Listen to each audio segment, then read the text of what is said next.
Good morning, Grayscale. Hope you're having a wonderful morning this morning.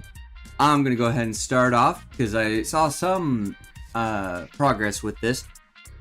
If you are watching the VOD on YouTube, hello.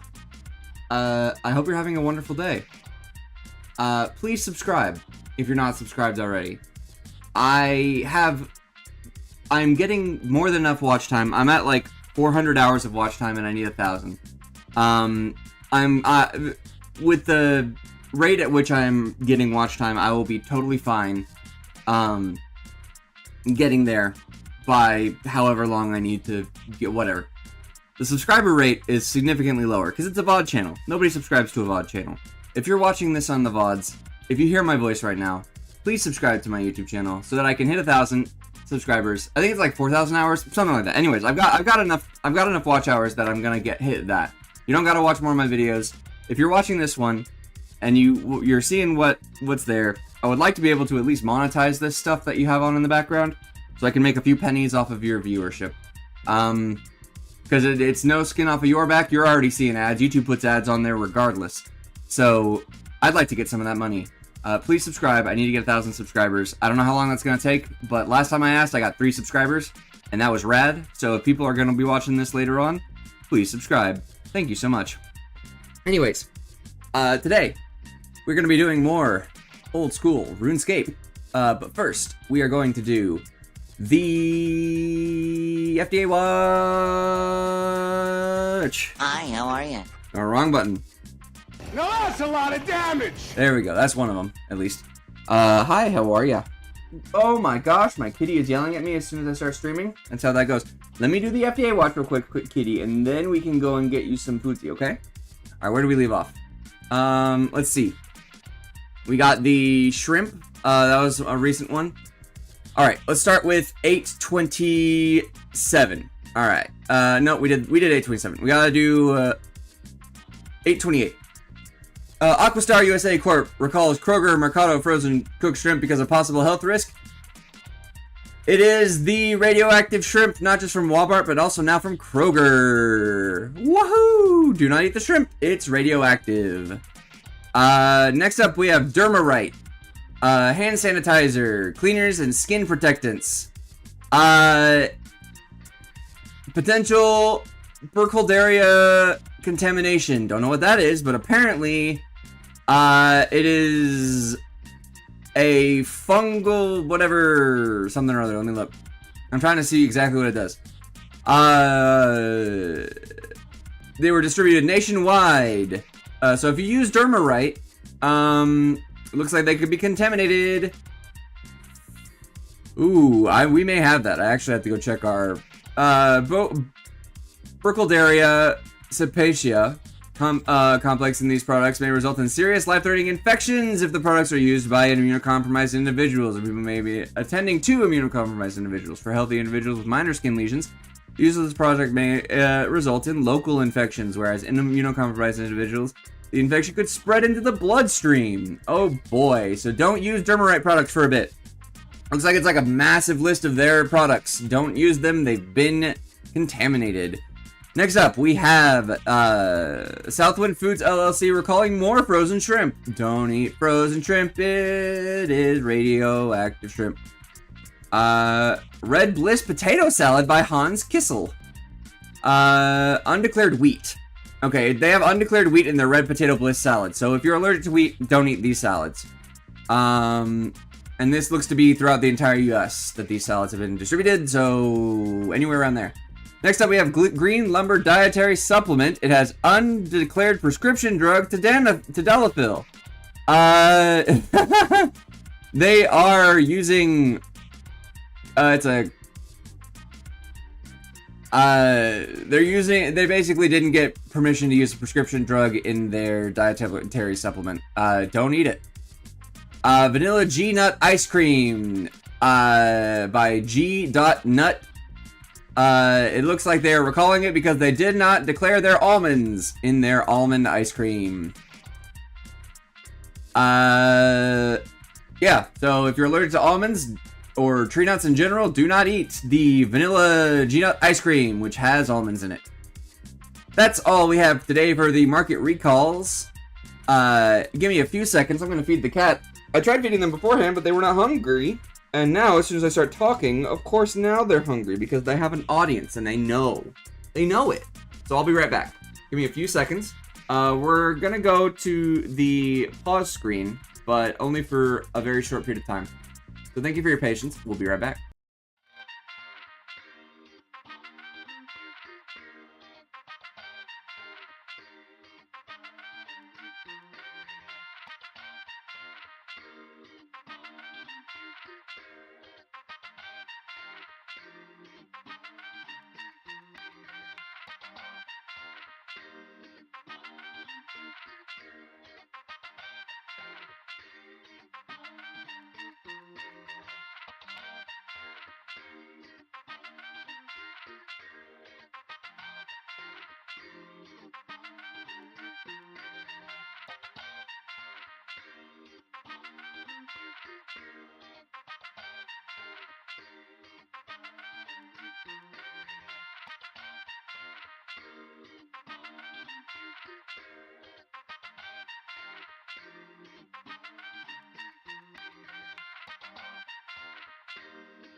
Good morning.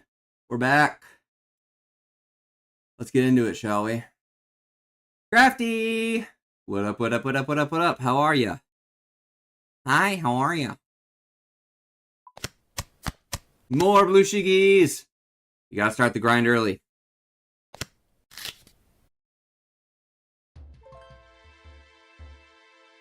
Just working? That's fair. I don't have to leave as early, but I do have work stuff to do. Ooh, hold on. Maybe I can get into this.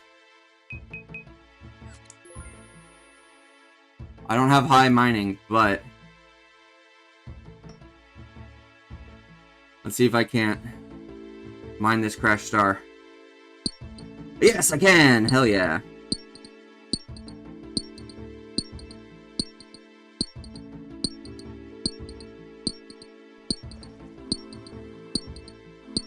I'm not getting anything, but I can mine it. Oh, cool, we got some Stardust. Stardust can be traded in for some good stuff. At least as far as I remember. They probably have changed it since then. But, I don't know. That is a little bit piercing of a sound, though. We're gonna turn that down just a little bit. Down to, like, 6.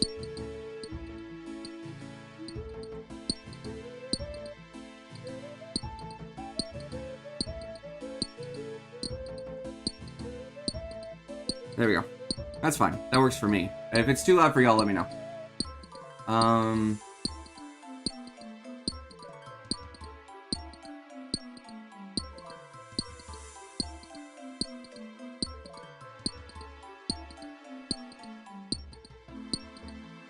Today we're going to do some more fishing. I want to be able to try and get enough food backlogged for a bunch of quests.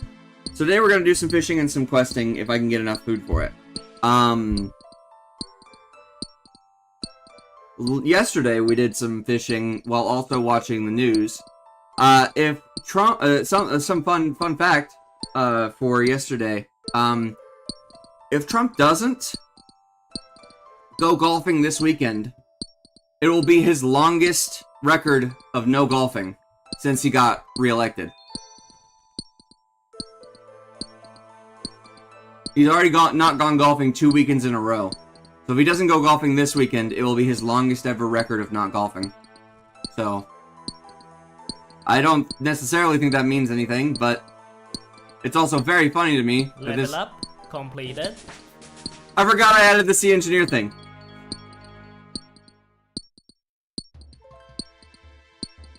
That's funny.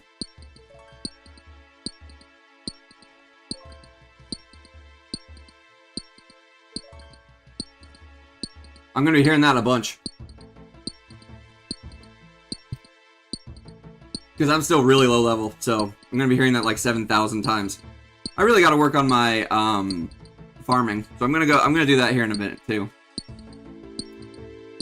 So today I have to go to work, I gotta go to a meeting, and then I have an all-staff meeting, and then, well, it's a meeting with a participant, and then I have an all-staff meeting, and then I have to go and do some grocery shopping.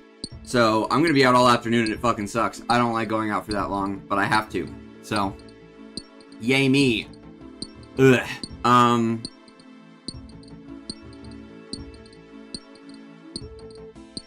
Dun-dun, dun-dun, dun-dun, dun-dun, dun-dun, dun-dun, dun-dun, dun-dun, dun-dun, dun-dun, dun-dun, dun-dun.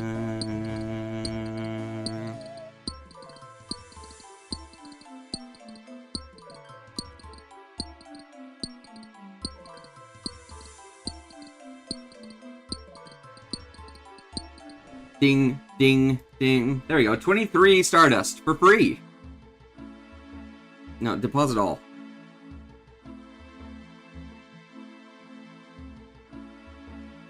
Alright. Let me go ahead and, take that off. I don't need it right now. Dump that and grab the tool. Put these in the tools, and this is going to go into the... There, that goes into tools as well. That goes into, well, I need to reorganize a bit of my bank. That goes into resources. These all go into outfits.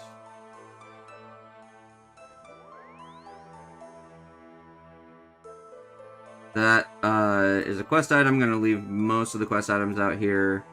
Well, I guess that would be considered a weapon, because you can use it as a weapon. I don't need to, but... Anyway, we're going to throw all this stuff in here. Most of my quest items are going to kind of sit out here for now. This is a money item, so I'm just going to put this up here. I'm pretty sure Stardust is actually considered a money item, so we're gonna move that back. We're going to move that back up to the everything tab, and we're going to move it kind of up here. Okay, let's see. Let's grab the big fishing net, because I can't do the lobster pot yet. I'm going to... Page, harpoon, big net, the fishing spot, the place that has the sharks. Man, this ecosystem is fucked. It's got sharks, lobsters, tuna, rock cod, shrimp, anchovy, mackerel, all of that in the same spot. And this shallow too. Something's fucked up about the ocean pushing all the shark up this far. That's ridiculous. But that being said, let's pop open a ice cold beer, and by that I mean YouTube video, to see if there's anything worthwhile.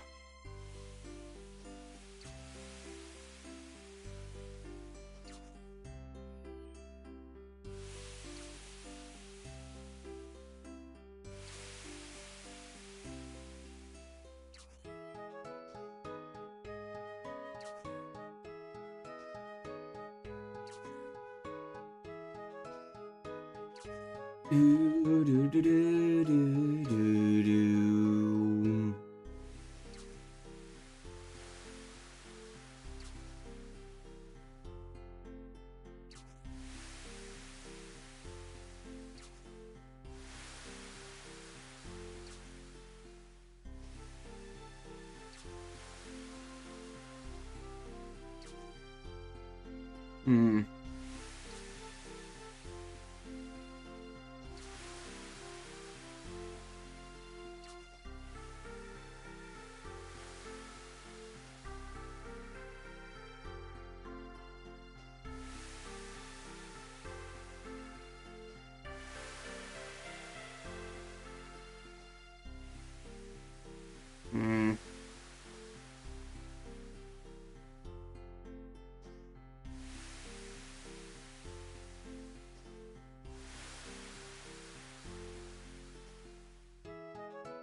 We big net fishing up in here.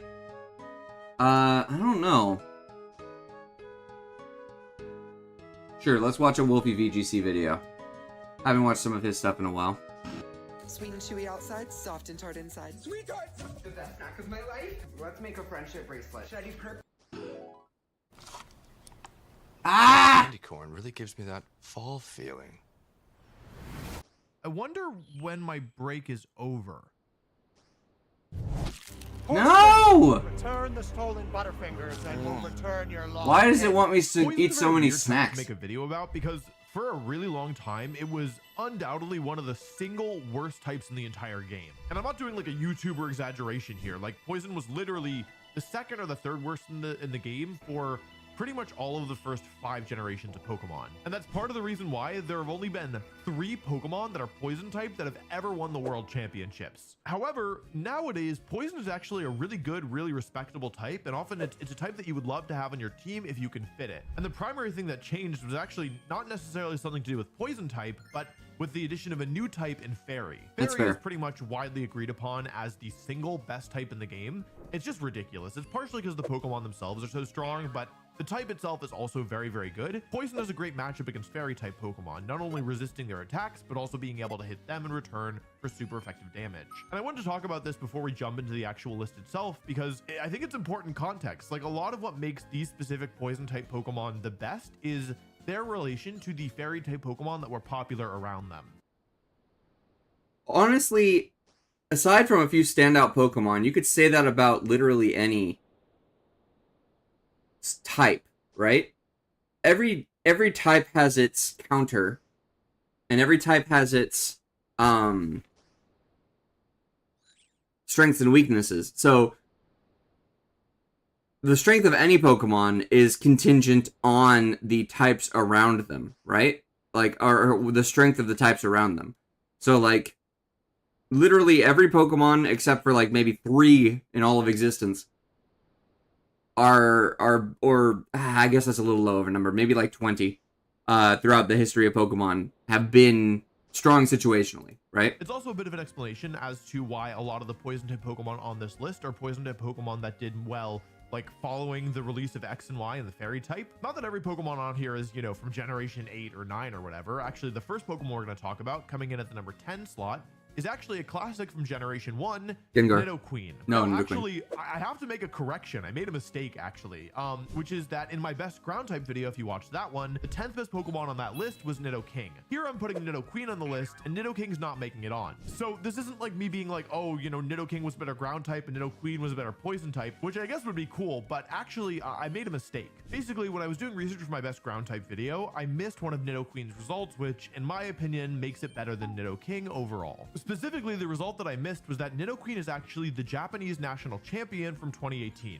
That makes it sound like Nidoqueen's the player. Sorry, Nidoqueen was present on the Japanese national champion winning team in 2018. It also managed to top cut the world championships. Nidoqueen was the trainer and had the team working for them. Brendan Zhang used it that same year. So what was it that made Nidoqueen so good? Well, Nidoqueen is a ground and a poison type Pokemon with a couple, I would say, somewhat unusual things that are going for it. It's extremely similar to Nidoking, except it's a little bit slower and a little bit weaker and a fair bit bulkier. What makes both of the Nidos worth using has to do with their typing and their ability. Both Nidoking and Nidoqueen are ground and poison type Pokemon, but really what makes them worth using isn't specifically the combination of ground and poison, it's the fact that they're both good special attackers. Ground type special attacking Pokemon are really hard to come by, but they're really valuable because the move Earth Power is really, really valuable, and like Earthquake has a drawback of hitting your partner, and also special attackers don't care about Intimidate. One of the main ground weak Pokemon that you'd like to hit with your moves is Incineroar, who weakens all physical attacks. So part of the answer is that, you know, Nidoqueen is a special attacking ground type Pokemon, and it also is a poison type as well. The other main reason to use Nidoqueen, though, has to do with its ability, Sheer Force. This ability will power up all of Nidoqueen's moves that have some kind of secondary effect. So like Ice Beam's chance to freeze, or Earth Power's chance to drop special defense, right? And what Sheer Force does is it takes away that secondary effect, it makes it so it never happens, and gives you a power boost instead, basically trading some of your potential upside that won't happen all the time for a more consistent damage boost. And I've talked about this before, but this ability in particular has a really weird interaction with the item Life Orb, where basically the Life Orb item gives you a power boost, but also has some recoil damage that you take whenever you hit something. And if you have the combination of both Life Orb and Sheer Force, and you use a move that has a secondary effect, you get both the power boost from Life Orb and the power boost from Sheer Force, but you don't take the Life Orb recoil. This is why a Pokemon like Nidoqueen, who does not have a very high special attack stat, is still able to work as an offensive Pokemon because it gets basically 2 boosts for the price of, I guess, 1. Of course, it is worth noting that Nidoqueen was really only used in 2018. Like, I guess technically it saw a little bit of play outside of that. That is a fun combo, though. Sheer Force, Life Orb, fucking Earthquake, or whatever. Or, I don't know, what is it?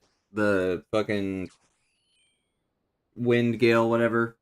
But it was really only good in 2018. And a big reason for that is that Nidoqueen's specific typing and its specific move coverage were like perfectly suited for that specific format and for the Pokemon that people were using. 2018 was a time where like the Fire, Water, Grass core was everywhere. Like everybody had it. I think just in part because completed. Was probably the best Pokemon in the game, and that was a fire type, and then the Kartana was one of the best grass types, and then Tapu Fini was the best water type, and like these were all super good Pokemon, and so yeah, people were using this core of 3 and other like sometimes other grass and fire types as well, and they just did really well into what was popular at the time. This is a slight tangent, but this is probably because fire, water, and grass types all struggle with dragon type Pokemon, but during Sun and Moon, the Tapu Pokemon were like unbelievably good, and they're all fairy types, so fairy types were up, which made dragon types go down, which made fire, water, and grass types rise in relative value. Anyway, for whatever reason, Nidoqueen gets ridiculously good move coverage. Like, it gets Ice Beam, Thunderbolt, Flamethrower, obviously Earth Power, Sludge Bomb, and a bunch of other really weird moves that don't match its typing. And based on the specific Pokemon that people were using during 2018, during Sun and Moon, Nidoqueen was able to hit basically everything for super effective damage.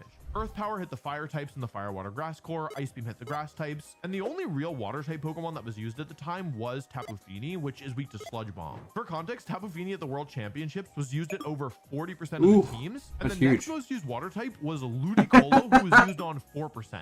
In general, at the World Championships that year, the 5 most used Pokemon were Landorus, Incineroar, Tapu Fini, Kartana, and Tapu Koko. Nidoqueen had the ability to one-shot every single one of these Pokemon, and part of the reason why Nidoqueen was used this year over Nidoking was because it had such an incredibly good matchup with its typing and its ability to like just output huge damage that it actually didn't really need the extra power boost or the extra speed boost. So the extra bulk was actually really nice because it meant that Nidoqueen could often stick around for like 2 or 3 attacks. And again, if you're threatening a one-shot every time you attack, that's actually pretty valuable. Overall, Nidoqueen definitely has the stats of a Gen 1 Pokemon, so I don't think it's necessarily gonna be a Pokemon that we see again like all the time, but I do think it's a really cool Pokemon, and I definitely wanted to mention it here, especially because I think in hindsight, it should have been on the best ground type Pokemon list over Nidoking. Thankfully, these two Pokemon are super similar, so the information I gave there wasn't wrong, except for the specific Pokemon that I was talking about. Anyway, Nidoqueen actually isn't the only Gen 1 Pokemon on our list. Coming in at the number 9 slot is actually Muck, or more specifically, Alolan Muck.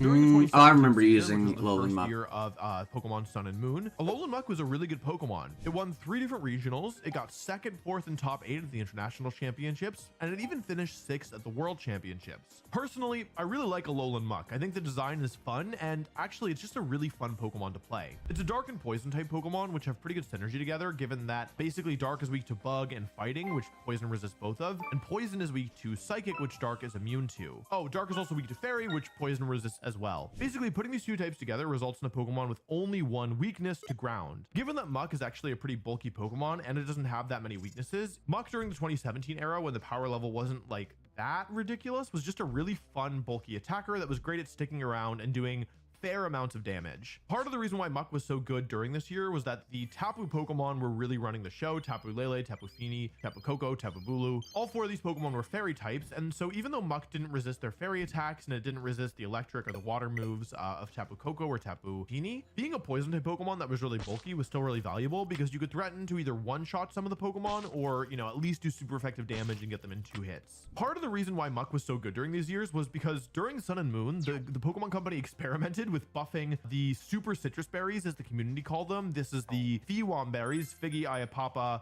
Wiki, Agua of Mago. These are berries that basically flip the numbers of citrus berry. So citrus berry heals 25% when you drop to 50% of your health. And these berries at the time healed 50% of your health when you drop to 25%. So having 50% of your health healed from an item was just ridiculous. Like, it actually super centralized the game around this time, and it was clear how overpowered they were because immediately the following generation they were nerfed to only heal 1/3 of your health rather than half. Muck was a uniquely good Pokemon at using these berries though, because of its gluttony ability, which basically said, hey, instead of eating a berry that you can normally only eat at 25% of your health remaining, now eat it when you have 50%. For Muck, basically, this was just a citrus berry that gave you an extra 25% of your health. Muck was actually even able to use some fun moves, like you could in theory use Recycle to get the berry back, which basically allowed you to store a recover, which is pretty neat. And then some other cool tech moves as well, like Shadow Sneak for a little priority and Flamethrower as a way to delete Kartana. The Muck that actually top cut the World Championships that year used Flamethrower as a surprising way to just clear Kartana off the board. Muck hasn't really seen any mainstream usage since 2017. It is used occasionally nowadays, though not as this more bulky attacker, but instead as this really gimmicky strategy where basically you use Muck with Smeargle and you use Muck's other ability, which is the Power of Alchemy, which basically says when the Muck's partner faints, Muck will copy its ability. The general strategy is you try to pass the ability Moody to Muck, which gives you 2 stat raises and 1 stat drop at the end of every turn, and you basically try and use this with Muck's move Minimize to make it impossible to hit. So you slow the game down to a crawl, you let these boosts build up over time, and then you have a better Pokemon like Caloric Shadow or sometimes Flamigo come in and copy the stat boost so that you have, basically just this super souped up Pokemon. It's a funny strategy, but it is really gimmicky, and so it's mostly used for like YouTube content or for people who are like really, like want to play the game in one specific way. I kind of miss the old Muck. I miss the Muck that was actually like a an actual Pokemon rather than the subject of a gimmick, but who knows? Maybe it'll be good again in the future. Personally, I hope so. I think it's a really fun Pokemon. Okay, being around all these poison types is kind of intimidating. What are you doing here? You're not even a poison type. Get out of here. Shoo. Anyway, I feel like they're all just kind of imposing, right? And they could probably eat me if they wanted to. Honestly, it's kind of a scary thought. Maybe I'll just sit here and take a break for a second just to detox. I wonder when my break is over. If only there was some kind of timekeeping device that I could use to tell. Oh, a watch from this which like it's not like a diminishing Toxicroak's accomplishment that it what a cheesy ass but the game was very transition. Toxicroak really hasn't had that much success since then. It did win Worlds in 2009, and it actually managed to come back and win an International in 2019, as well as 2 different regional championships in 2019 as well. So it's not like it's only had success there. Originally, I actually had Toxicroak at 10th on this list, but after going through some of the data, I felt like it had to be higher. Basically, what makes Toxicroak strong is its access to the ability Dry Skin. Dry Skin's an ability that will deal damage at the end of every turn to the user if it is in the strong sunlight weather condition, but will heal the user at the end of every turn if it's raining. It also not only makes the user totally immune to water type attacks, but also heals them whenever it gets hit by one. Basically, this makes Toxicroak really strong in formats where the power level is lower, but also where there's a really powerful water type based strategy. Normally when rain is like the best strategy, right? Then Toxicroak becomes very valuable. In particular, part of the reason why Toxicroak was so strong during Sun and Moon, or during Ultra Sun and Moon, excuse me, is because it had such a good matchup into Kyogre. Kyogre, obviously one of the strongest Pokemon of all time period. Toxicroak actually serves as a really annoying nuisance to it. In 2009, Kyogre wasn't legal when it won the World Championships, but rain was a really prevalent strategy back then. Just, set up the rain dance and then, I don't know, just try and win the game with that, basically, overwhelm the opponent with water type damage. So having a Pokemon totally immune to water type moves was a pretty big deal. Toxicroak also has some other stuff going for it. It has access to Fake Out and Feint, both really useful supporting damaging moves. It can use the move Low Kick, which does more damage the heavier the target is, which is really useful against the restricted Pokemon who are all like really heavy. And Sucker Punch is a priority move. It's actually pretty nice, especially because Toxicroak is quadruple weak to Psychic, so giving you a priority Dark type attack is pretty nice there. Nothing. It also lets Toxicroak attack before Kyogre can move. Thank you, Kim. It can weaken. How are you? Thank you for the resub. That's very kind of you. Hi, how are you? Hi, how are you? Also, good morning. I'm currently chilling, I'm doing fishing, getting fishing done. I need to get some food, so I'm trying to get to level 40 fishing, so that I can fish lobsters, which are a decent form of health. And then I think I unlock, when do I unlock sharks? Let's see, harpoon, sharks at 76. Although swordfish at 50, so I'm probably gonna do lobsters from 40 to 50, and then swordfish from 50 to 76. So I'm probably just gonna switch to the harpoon after level 50 and just stick to that. Anyway, that's all technical jargon. I also have work stuff to do this afternoon, which is annoying. I have a meeting with a participant, and then I have a I got a big yawn. Excuse me. I know, right? I haven't added it yet. I haven't added the work yet. You gotta work, bitch. You better work. You want a Bugatti? You want a hot body? You want a Maserati? Water spouts damage before its partner has to take it. It's not a Pokemon that I expect to be like super popular ever, but I could see it making a comeback in the future, and it has had enough success over the years that I think it's definitely one of the best poison type Pokemon of all time. I also definitely couldn't leave it off the list. Like, again, only 3 poison types have ever won the world championship, so Toxicroak definitely had to be here somewhere. By the way, the Pokemon World Championships are coming up in the not so far distant future, and this year I think is going to be really exciting. Just a reminder to check to see if you are subscribed to this channel, as if you aren't subscribed, the odds of YouTube not showing you a video about the World Championships or all the other exciting things going on, it's a lot higher that you miss it, basically. If you don't feel like you want to subscribe right now, totally cool, but like, I figured that some of you probably think that you're subscribed, and you're actually not, so I thought I'd just give a little reminder just in case. The number 7 slot in our list is yet another Generation 1 Pokemon. I really didn't intend this to be the case when I made this list, but there's just a lot of Pokemon that, I don't know, were around at the very beginning. Number 7 is Weezing. Now, Weezing, technically there are 2 different Weezing forms. They basically do Weezing became really strong there for a short period of time. But effectively, it's the same Pokemon in 2 different forms. Like, regular Mux saw no play, whereas Alolan Mux saw all of the play. Weezing is kind of split. It just depends on the Pokemon around it, but they do the same thing. So basically, they're very similar. Weezing doesn't have a ton of great results, so it might seem surprising to put it above a Pokemon like Toxicroak. Basically, Weezing had a couple of strong performances during the pandemic in the Players' Cup, where it finished 2nd, 4th, and 7th. If I hadn't beat it in the finals, it would have won. It also finished 6th at an international in 2022, and actually it's doing pretty well in the current format. 2 different Weezing teams actually managed to make top cut at the single largest Pokemon tournament ever in Europe. Weezing basically is a really cool Pokemon, as most of you probably know. It has this really unique ability called Neutralizing Gas. This ability shuts off almost every other ability in the game, and basically forces the game to be played without abilities, which is really interesting. It can be really frustrating to play against Weezing because, like, many teams are built around their abilities, and so it changes the way the game is played from kind of executing your traditional strategy to trying to stop Weezing and getting off the field so you can have your abilities active again. Weezing is interesting because it basically forces you to build your team in a different way. Like, normally you consider the strongest Pokemon for your team, like including all of their features, but when you have Weezing on your team, you should be considering what the strongest Pokemon is for your team when it doesn't need its ability, or in a way that will still allow it to get value out of its ability, even though Weezing will be on the field quite a lot. Both Weezing and Galarian Weezing have this ability, and they have the same stats as well. The really main difference is that they have a different typing. Regular Weezing is pure poison type. Galarian Weezing is poison and fairy type. Their other abilities differ as well, but basically, like, there's no real reason to use an ability other than Neutralizing Gas, so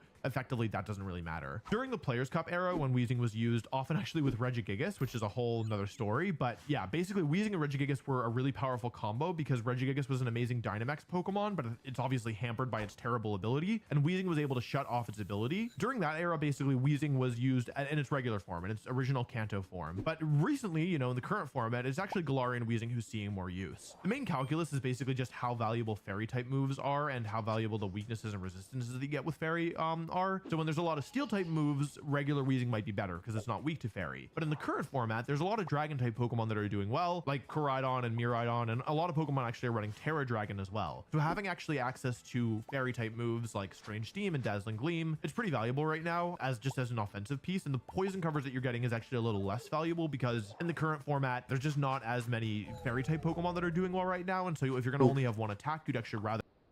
Yeah, it is interesting leaving. I was pretty big into Pokemon competitive there for a few years, and it's interesting coming back because this video is a month old. It's interesting coming back and seeing, even in the same game cycle, how much the format's changed based on what's like legal to play, quote unquote. And I'm not somebody who's been like super involved, but I feel like I know a decent amount about Pokemon competitive. Hi 100, how are you doing? Welcome in, welcome in. I'm not somebody who knows like a ton about it, but I know a decent amount. And it's so interesting, like, coming back every few months just to check on stuff. And it ends up like really kind of sharpening like my, how do I put this?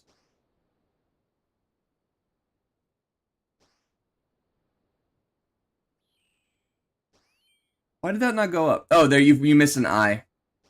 After the G.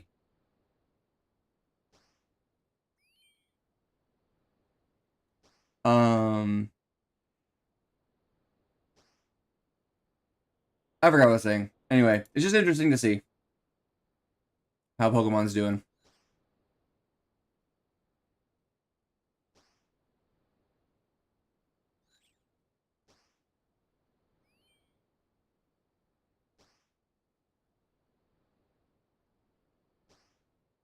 You want ads that drive results. That's why we built Roku Ads Manager. Sign up at ads.roku.com. Welcome to the Under Armour Halo project. We test everything. No thanks. Alignment, energy. Yeah, this is officially a world record. 34 hours is now the time to beat. This is the fastest There you go, anyone that's has the ever right gotten one. a fire cape on the hardest game mode in RuneScape, on an Ultimate Iron Man. Oof. Over 3 years ago, I lost my one and only world record in RuneScape. I couldn't even hold on to it for a full day before it was drastically lowered. The premise of this speedrun is pretty simple. Choose the Ultimate Iron Man game mode on Tutorial Island, which means no banking and no trading other players. Then find a way to get through all 63 waves of the fight caves as fast as possible to claim a fire cape. It's time I introduce you to the villain of today's video, my arch nemesis in the most one-sided, short-lived rivalry in the history of the game, because he's just that good. This is Evanabi, the king of RuneScape speedrunning, and when I say that, I mean it. Here's how I introduced him in my world record video 3 years ago after he destroyed my run by an astounding 15 hours. The challenger Jesus. has approached the Ultimate Iron Man Fire Cape speedrun, a very experienced RuneScape speedrunner, and by that I mean Evanabi holds the record for every single category on the game. That is not an exaggeration. Every single one. This After man. Evanabi took the world record, I vowed to beat his time in the future. I wanted to take it back. I will beat the 19-hour fire cape. Mark my words. Little did I know that in the future, the record isn't gonna be 19 hours. It's gonna be much, much lower. The meta and strategies have drastically changed, and when you see where the records... So, about the new Windows update where SSDs were failing just all of a sudden, Jay was acutely reproduced it. Oh, yeah? It's today, you'll... Jay's 2 cents, that's what you said. So that basically figured out why it's happening? understand just how hard it's gonna be to beat it. Here is a very quick history of the Ultimate Iron Man Fire Cape world record, starting with my 34-hour time. To say this run was inefficient is an understatement. I way over prepped, I died in the fight caves, and Evanabi ended up setting a brand new world record at 19 hours and 10 minutes, despite himself dying 3 times in the fight caves during that run, which left a lot of time to save. Lowering this speedrun time depends a lot on just how underprepared you can be when you go in for that fire cape. That, alongside more efficient prep, is exactly what Evanabi nailed over my run here. He then set the next world record 2 months later, with a time of 13 hours and 10 minutes. A 6-hour difference from his last run. The major improvements came down to a lot more efficient planning before the cave, and mainly 0 deaths inside of it. This run was planned and executed very well, but just days later, this record would be beaten by a brand new challenger. Oh, Randy! With a 68-minute improvement, Randy set a new world record of 12 hours and 2 minutes. Randy set the bar really high with this run, because he did something that neither me or Evanabi had tried, attempting the fight caves with 0 prayer potions. This was by far the biggest time save someone could do. Prayer potions took a long time to get, and instead, Randy decided to take an inventory of Janger berries in, which are very fast to get and restore 1 prayer point each. He did 5 straight hours of prayer flicking with just 22 extra prayer points in his inventory, which isn't something your average player can do. But now, that just became a requirement to getting a better time. Although this was a great run, a month later, Evanabi answered back with a time of 11 hours and 14 minutes. A 48-minute improvement and the current world record. Evanabi made his route insanely efficient. He improved pathing, I clicked found wrong. ways to complete quests more efficiently, he trained his stats while walking around the map, and most importantly, he took the skill requirement even higher by entering the fight caves with 0 prayer restoration, not even Jangerberries. He started the 63 waves just 5 hours into the run, with What the 35 fuck, man? range, a bone crossbow, and some jugs of wine. Which begs the question, how much further can this run go? How do you beat no prayer recharge? He spent 6 hours and 7 minutes in that cave and left it with 1 prayer point to spare. This is a god tier run, and it's held up for 3 years. Back What the then, fuck, I man? wasn't good enough What the to fuck? challenge this world record, but I believe today I am. I want to beat Evanabi, and this time I want to hold the record for more than a day. Let's get started. Alright, but first, really quick, you ever just want to be healthier? Because I do it. You guys might remember, I try AG1 Next Gen with No my thanks. link in the description, and you'll get the Don't free need welcome it. Don't kit, need AG1. 5 free No travel thanks. packs, a bottle of vitamin D3 and K2, plus a free morning person hat in your order for a limited time. Go try it, and now, back to the video. To beat Evanabi, I first have to spend a day dissecting his run. However good it may look, human error will always give you an opening across an 11-hour speedrun. Yeah, One no thing was shit. for sure, this run was really good. After 4 months of running the category, Evanabi knew exactly what he was doing. I broke the run down to 3 main sections: 44 prayer, quests and stats, and the waves. The 44 prayer section is where I'd find my first significant time save over the world record. It's, But there's no rather need for than that tell shit. I'm just You gonna don't show need it. Don't buy It it. was time for my first attempt at the world record in well over 3 years. Okay, this name is like charmingly dumb. I don't know how it Fire has Cape been Man. taken as a welcome to the world Fire Cape Man. The speedrun has very few rules. First, no alt account usage of any kind. The run ends when you talk to Hans in Lumbridge with a Fire Cape. That will show your exact time played, because this run is measured in game time. And lastly, no intentional cooldown abuse, trading real life time for in-game time. Okay, and we make ourselves an Ultimate Iron Man. We're about 4 minutes in, and it's time for my first innovation on Evanabi's run, which you'll find out soon is actually pretty risky. Every run starts with trying to get 44 prayer as fast as possible. This gives you access to all 3 protection prayers you'll need. Very for Fire essential. Cape and Eagle Eye, which is a 15% boost to range, and that speeds up the waves massively. It took Evanabi 2 hours and 1 minute to get 44 prayer by picking up 1 big bone per world from the boneyard, and then running a full inventory of them all the way to the Chaos Altar. This altar gives you a big XP boost on each bone, and has a 50% chance to save a bone, making it the best prayer training method by far. But what if instead of 1 inventory, some of my trips had 2 inventories? These level 1 rats outside the Ferox Enclave have a 1 in 15 chance of dropping a looting bag, which holds 28 items and can only be used in the wilderness, and normally you'd have to use a bank to get items out of it, but if it gets destroyed in the wilderness, any items inside of it will drop to the floor. So holding double the bones on some of the trips can be a big time save, if you get lucky on the 1 in 15 looting bag, and if you don't die. You have to spend 2 hours. You don't have to do it all in one session, but you have, well, because it auto logs you at 6 hours. So I believe you have to do it all in one continuous go. Like if you can log out specifically because that required log out at the 6 hour mark, but Picking up bones guarded by level 25 skeletons with a max hit of 4.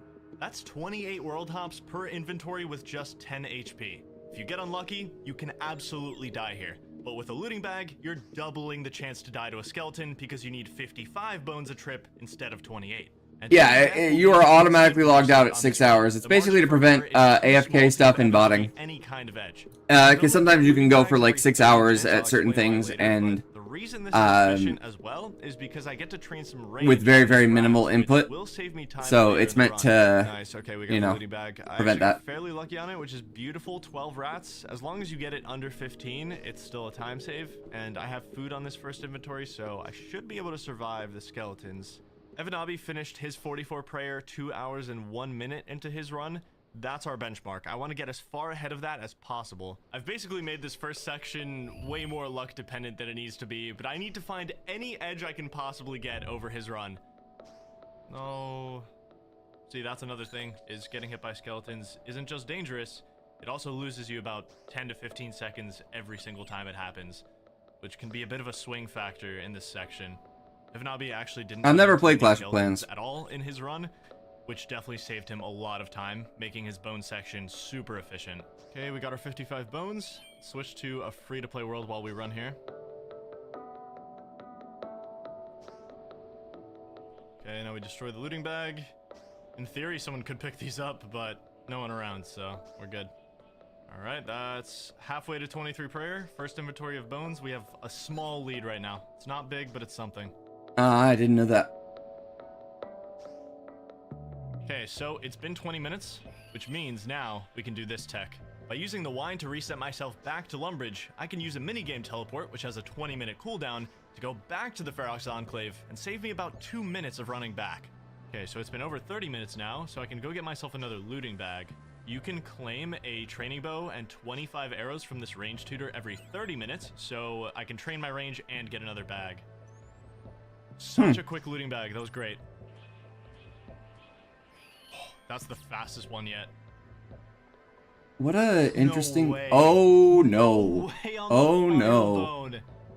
Oh, And no. my cooldown's not reset. Wow, it's done. I had an 80% chance to survive this. Just Oof. like that, a run with a lead over the world record completely evaporates. That's the risk we're That taking shit with this looting bag sucks. strat. Yeah, If I speedrunning had is another rough. I've speedrun shorter categories, but doing a 12-hour speedrun and then like having it fail even just 2 hours in is so demotivating, because then you can't like have another full try that day. You know? You have to be willing to put in like 14 to 18 hours a day if you want to do this continuously. Like, that shit is rough, and so practicing is immensely difficult, right? You have to practice in segments, but you can't guarantee that each of those segments is going to be the same. Oh, I grabbed something on my desktop. Each of these things is going to be the same. It's ridiculous. Like, holy shit. After, which was also on really good pace. I couldn't do that. I've done like 10, 15, 5. What? No. No way. Well, that's a reset. It's such a commitment. Like, holy shit. Like, this man's insane.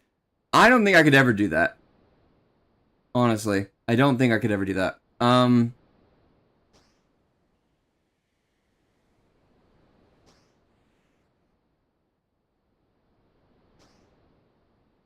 Holy shit.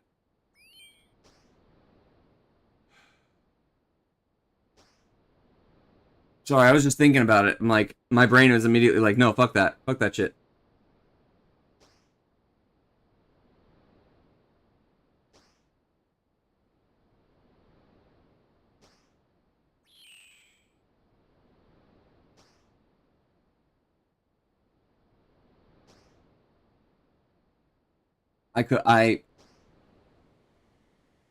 My next run was the birth. What? Why does this man punish himself so? Why does this man do this to himself?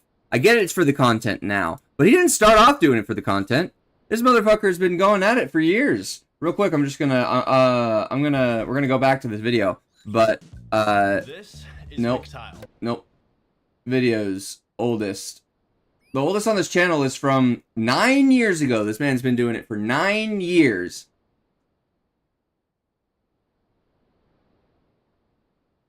And then just fucking... His thumbnail game has gotten a lot better. Like... Look at this shit. What is this? What is this? What thumbnail is this? What? It's so cluttered. I don't understand what the fuck's going on. And then, of course, he gets better over time. Because, I mean, he's gotten better. He obviously is making a living off of this. This is his day job. At almost 1 million subs. Go subscribe to him. He deserves it. I can't subscribe because I'm not signed in. And I'd like to keep it that way because I don't want to have to sign in on this little like browser, whatever, and have to redo it every time. But I've subscribed to him on my account, my normal account. So like, go do it. Where was I?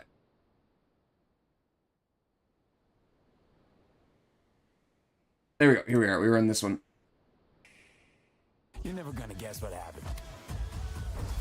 I took a bullet, I died. Yeah, this is absolutely die here. And get another bag. That far behind. Okay, we are done. Cave. And step 2 done. Now, this might as well have been my first time doing this run. Sticking with this looting bag strat. I started another run immediately after, which was also on really good pace until... We're about right here. What? Yeah, he's been doing it for almost 10 years.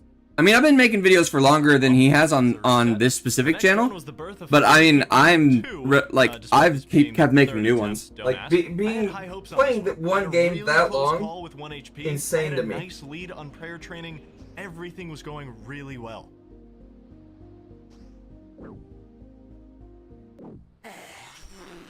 I had 3 minutes until my teleport cooldown. If I wanted to save this run, I had to think fast. Something I need to do later in the run is get 2 thieving. So I killed some time doing that and decided if I can get a looting bag really fast, I can make up for the lost time and avoid a reset. Yeah, from nightmare mode to grinding this to so much. A lot of time, getting killed by that bear messed up all my cooldown tracking. The next time I did a reset to Lumbridge, I didn't have a minigame teleport ready to come back. Like, nightmare mode wasn't his first thing. He just did a regular Ultimate Iron Man.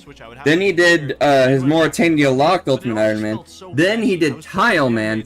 Then he did nightmare mode. Then he's doing these like one-offs. Surprisingly, because of the looting bag tech, this run was still competitive with the world record. Okay, so I'm 2 bone trips away from finishing off 44 prayer, which means I'm gonna grab this iron scimitar. What a fucking ridiculous man. Go into phase 2. And boom, we made it. 43 prayer, protect from melee unlocked. I can actually defend myself from skeletons and other monsters now. It's time to make all the money we're gonna need for the rest of the run right here. We have to pick up a full inventory of these plate bodies. Okay, there we go. Let's get out of here. And now we sell 5 plate bodies per world to the Bandit General Store. That's 30k GP. I was still on the fence as to whether I should restart this run or not, but I got another lucky looting bag right on my final trip. And that pretty much cemented it. I wasn't that far behind. Okay, we are done with 44 prayer, done with bones, done with the section at 2 hours and 5 minutes. Now, it may look like I'm behind, but I actually don't think I'm behind.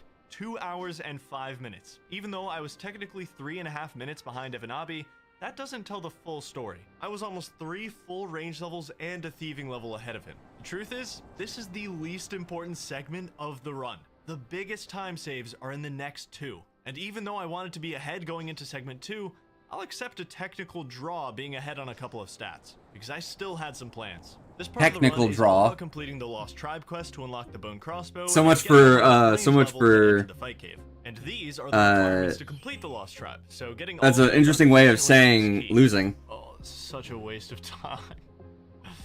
Oh, it's so annoying that I just keep getting attacked in here. I lost about 1.5 minutes due to these bandits spawning in the general store. A little unlucky. But with 60k GP, I can now teleport to Lumbridge and say goodbye to the wilderness for the rest of the run. First up, I went up the castle and started the Rune Mysteries quest, ran over to Draenor and did the 3rd step of X marks the spot, then I trained straight to 13 agility on the Draenor rooftop course. Okay, that's 1 Lost Tribe requirement taken care of, and the agility levels will help a little bit through the rest of the run, which is always nice. Now we buy a Chronicle and 7 teleport cards. Okay, Rune Mysteries step 2 done. Now let's use our minigame teleport to get our energy back to 100.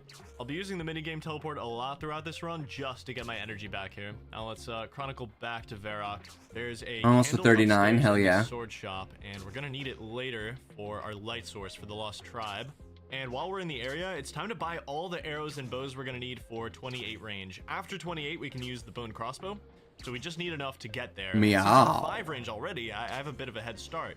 I can go straight to the oak shortbow. Okay, got everything I need. Training range takes up a big portion of this run. So once you get a bow and arrows, you need to be getting range XP whenever possible. If you need to go somewhere and there's something to shoot, you need to be taking advantage of that. Range XP at all times is the name of the game. After completing X marks the spot, I use the lamp on thieving to get me straight to 5, which saves me a lot of really slow training on my way to 13. Then I ran over to Falador while getting range XP to buy 2 woad leaves and a dwarven stout. Ah, I forgot I had that on. I'm gonna forget so much. Remington to Artie.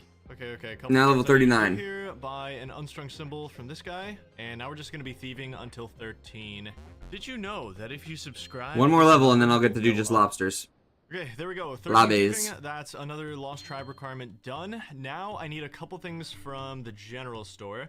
We get a bronze pick, ball of wool. We're gonna string our symbol from earlier. We'll have to bless that later. That's gonna be our amulet for the fight caves. Around this time in his run, Evanabi was completing the Plague City quest to train his mining from 1 to 15. Early mining is insanely slow, so skipping it with a quest makes a lot of sense. Yeah. But I don't have any of the items I need to complete it, because I plan to skip it entirely. If I don't screw this up, I can save a lot of time here. Instead of completing Plague City, I plan to do bow tick manipulation to train my mining to 16 while getting range XP. Here's how it works. A short bow has a 3 tick attack speed, and this pickaxe can mine rocks every 8 ticks. If I shoot an arrow and then click on a rock, I'm tricking the game into thinking that my pickaxe mines at a 3 tick speed. So not only can I mine rocks faster by repeatedly doing this, but I'm also getting range XP from whatever I'm shooting. I can lose about 5 seconds every time I screw up this cycle, and across 148 rocks to get 16 mining, I'm gonna need to be consistent to make this a significant time save. I wish I practiced this a little bit before starting. You didn't this practice? But honestly, we're doing pretty well, and it's going great so far. I was making a couple mistakes at first, but once I got the hang of it, I was making really good time. Evanabi was in the middle of a quest, while I was gaining XP in 2 different skills. For the first time in the run, I officially took the lead. I'm gonna get 15 mining here, but there's someone here mining the iron ore, which never happens, but I'm gonna steal this.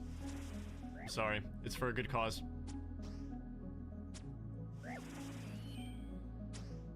Okay, 16 mining done.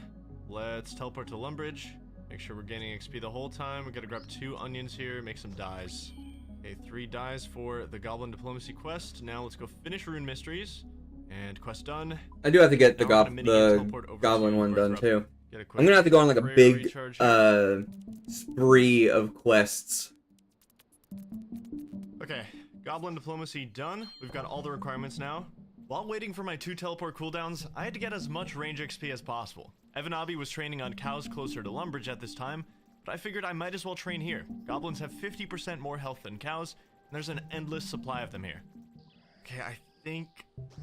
yeah, I'm just gonna chronicle. I'm gonna run over to Lumbridge. It's time to start the Lost Tribe quest, get our bone crossbow. This is why we didn't get that last mining level. We have 16 plus the Dwarven Stout. That's a +1 boost. Hopefully the boost doesn't immediately drain. That would suck. I think we're good. Nice. Saved us a bit of time. While I'm in Varrock, I'm gonna buy these studded chaps. They're gonna make training a lot better. And there is one really risky time save I could go for, and that's picking up the leather body to the southeast of here.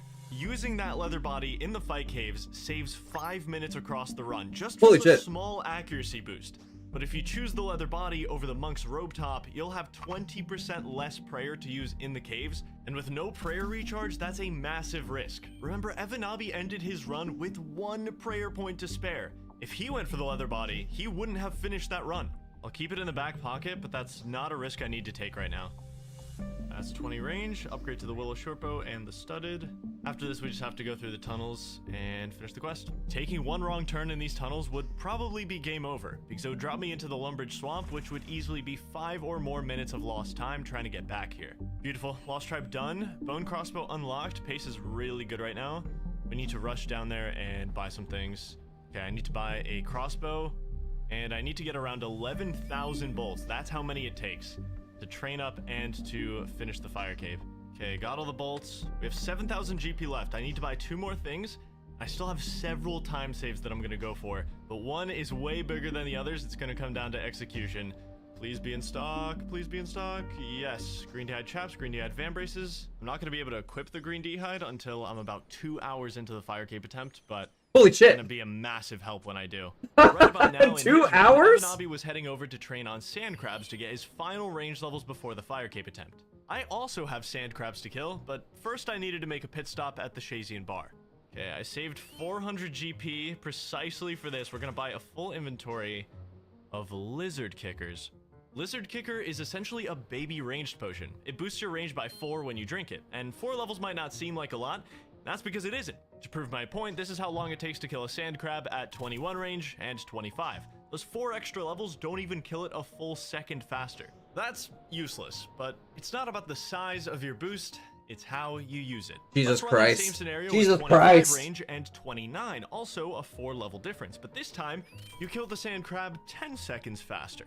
That's because certain levels give you a new max hit. They're not all created equal. So I did a bunch of calculations to find the optimal levels to drink a lizard kicker. This graph shows the amount of seconds saved per each respective level. I took everything into account: how long the boost lasts with a new max hit, the time it takes to drink, and the increase in kill speed. If Dude should have been a mathematician, not a RuneScape streamer. I bet you drink lizard kickers at 31 He'd be range because it if he became a mathematician, he would have been just or like a researcher of some kind, scientist. He could have been just as masochistic with his he could have been just as masochistic with his grinds, because you know for a fact there are some serious like testing grinds out there that mathematicians and scientists can do.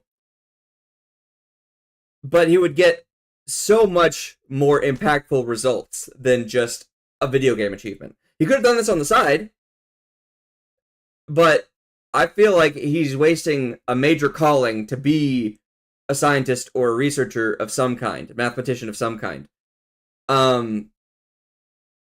Because he is actively good with masochistic grinds and things like testing the specific genome against all of these different fucking things. He's not. He's said this is his full-time job. And he's been doing it since he was a teenager. So he didn't even go to college. This motherfucker's been doing this since he was like 16.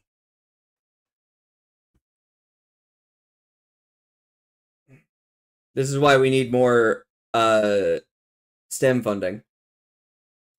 He's been doing this for 9 years. He's almost at 10 years worth of this content.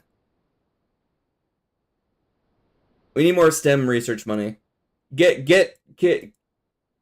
I have a new proposal for the government to fund instead of trying to get gamers into the military with your fucking industrial complex that has people actively streaming military games for the government who are in the military. You should get fucking settled to fucking sponsor masochistic gamers like Settled to do like research shit while on stream grinding. Government, hit me up, I'll do that. I don't know how you want me to do it, but I will do it. I will make it fun for the kids. Loses you 1.6 and the adults. It's negative value. Because I don't think I have any actual like children watching me. I don't think I have anybody under like 14 watching me. That's true. Do you think this motherfucker's passionate about clicking a rock 7,000 times? No, he's passionate about the goal, the end goal, right? 31 is losing you time, yes. Next attack by 3 game ticks when you drink it. But as you can see, at certain levels, you can really maximize the time of your boost and the extra DPS it brings. I have to go about 2 minutes out of my way to get a full inventory of these, so using them at the wrong level alongside that would be devastating. But when used optimally, this can save 7 or 8 minutes during training. I mean, I would use it at 27, I'd use it at all 3 peaks, you know? Imagine how impactful. But imagine, if I was sponsored by the government to get more people into STEM, I would be a fantastic test subject for this. Because I did pretty bad in those classes in school, but it's so interesting to me, all of those things, right? So, it's a clear case study of the fact that, like, we're not teaching the kids correctly. The UK is enforcing age restriction. I know about that. I'm on the pulse of that. I understand that. I know it's going down. It sucks. But point being, excuse me. Clearly there is passion and interest for these kinds of subjects. And I am somebody who can do some serious grinds. I'm somebody who can sit and click on things and try to get better at things a lot. Y'all know this. Y'all have seen some of my behind the scenes work. Like, yo, some government funding to promote STEM and also the arts. Fucking both of them.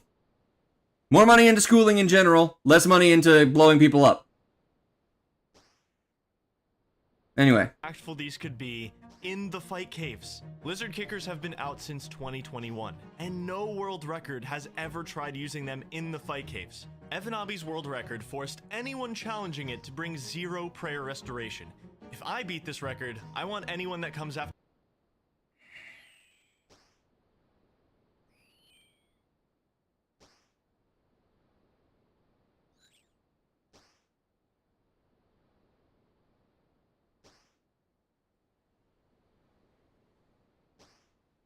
Yeah, it's a very weird implementation. Like, I hate it. Okay, so I don't like the argument of it's the parents' job to prevent the kids from going on the internet, because some parents aren't going to do that shit. I think, personally, what needs to be done about this kind of thing, right? About kids accessing inappropriate things, is we have public education for a reason. We have public schools for a reason. We need to have people who are knowledgeable about the internet, who are knowledgeable about what can happen on the internet and internet safety, and have frank, truthful discussions about, like, hey, I know everybody's going to be using the internet. These are the kinds of things that can happen. And it's not just like a abstinence thing, like fucking don't do drugs bullshit. But have it be like, yeah, we're all going to use social media. We do that. But you have to be careful. These are scams that can happen. These are the kinds of things that, like, if you try to get around it, can happen. These are the kind of predators that are out there that will go after you because of your age. They'll make you feel special. They'll make you feel unique. But they're really only after getting their rocks off, right? So to actually protect children, you need to inform them and teach them and make them understand why it's bad. Why this thing is bad. Why this thing can harm you. Why this is not a good thing to be seeking out on the internet, right? Like, yes, parents can do that, sure, but not every parent is going to. A lot of parents are bad parents. Gonna be fully straight up with that.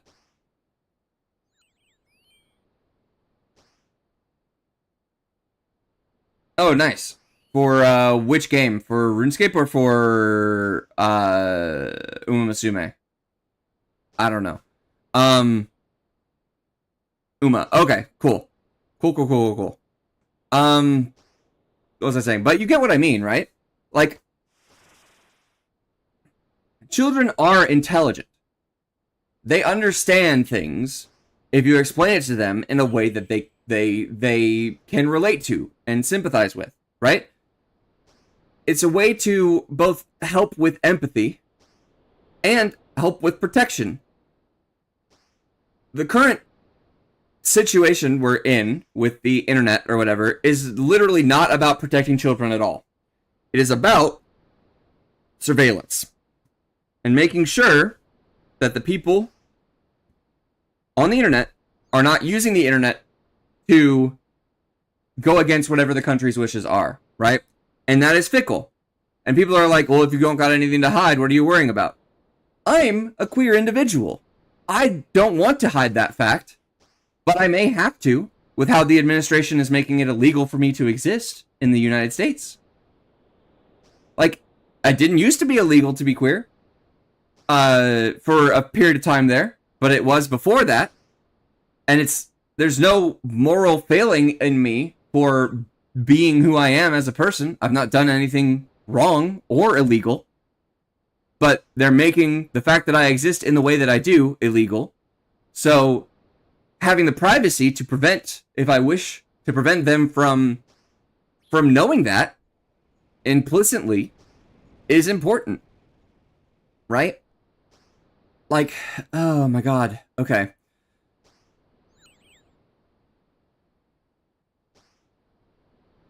Y'all get what I mean. And it's so rough thinking about, because like I'm very passionate about sharing knowledge and sharing information and sharing things that people can use to improve their lives, right? Like I gave away my stream game for free because I think it's valuable. I think it's valuable for my work to be shared that way, right? But I also want to encourage people to be empathetic and creative in their own ways, so they don't just take my visual assets and use them. They create their own visual assets. They learn to create their own visual assets with the code that I've written and put out there. You know, I love freeware, shareware, open source, that kind of stuff. But I also understand that people have to make a living, you know, and I have to make a living, and I would like to be able to make a living off of this. I would love for my future to be, you know, cared for based off of the things that I make and put into the world. But that is becoming less and less likely with the way that we are manipulating the economy, the environment, the everything. And one of the biggest parts of that is the fact that corporations can squash anyone trying to do anything independently,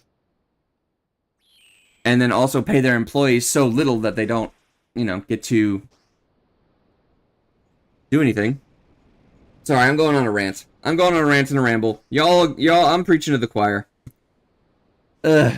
Anyway, let's go back to the funny video. Haha, speedrun, let's go. Me to get rid of 80% of their food and bring lizard kickers instead.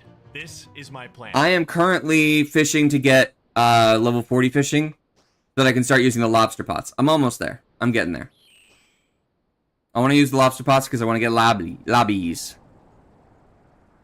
They're a good food source. Getting rid of that much food, but using these at the optimal levels during the 63 waves is going to save a lot of time.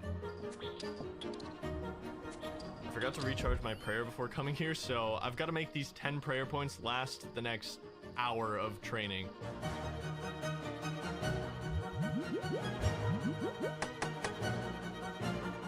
Okay, 28 range, bow and crossbow unlocked.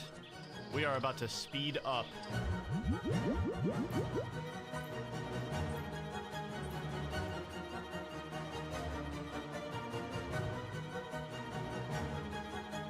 I'll get 2 more wines. There we go. Inventory of lizard kickers. This is our final inventory for the fire cape. We need to be about 15% toward 36 range, mathematically optimal. One last bit of tech, we can get a lamp from here, use that on range. That's gonna help us a little bit. And he teleports us to Barbarian Village 1 time. We grab the Monk's Robe top. This guy's gonna bless the symbol I have. That's a ton of prayer bonus. And this altar gives an extra 2 prayer points when you pray at it. And now we minigame teleport over to the fight caves. It's time. That's section 2 complete. We're gonna split the time and go in. I made up nearly 14 minutes of time in the quests and stats section, ready to attempt the fire cape at 4 hours and 56 minutes, 10 minutes ahead of the world record. This is where the most time can be saved, but it's also where most runs will go to die. I've got 25 HP, limited food, no defense, a weapon with a pretty short attack range, and nearly 6 hours of near perfect gameplay ahead of me. The fight caves are on a global timer with 15 potential spawn rotations. Since I entered at 8:17 p.m., I'm guaranteed to get rotation 2. This lets me know where every monster is going to spawn and allows me to make a PowerPoint presentation on how I'm going to deal with every wave. The waves are full of risky time saves I could do, but before we get to those, let's just reiterate the fundamentals. These 46 prayer points are all I have for every wave, which means I need to prayer flick every wave. And these bats are the scariest monster in the run. If they hit you, they will always drain your prayer. The scariest waves are going to be the ones where I'm forced to tank the bat.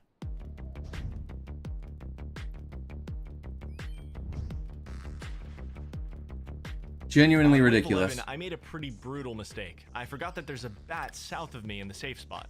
I went to kill this blob, which drags me out and unlures the bat. I can't let the bat hit me. Losing prayer this early would be really bad.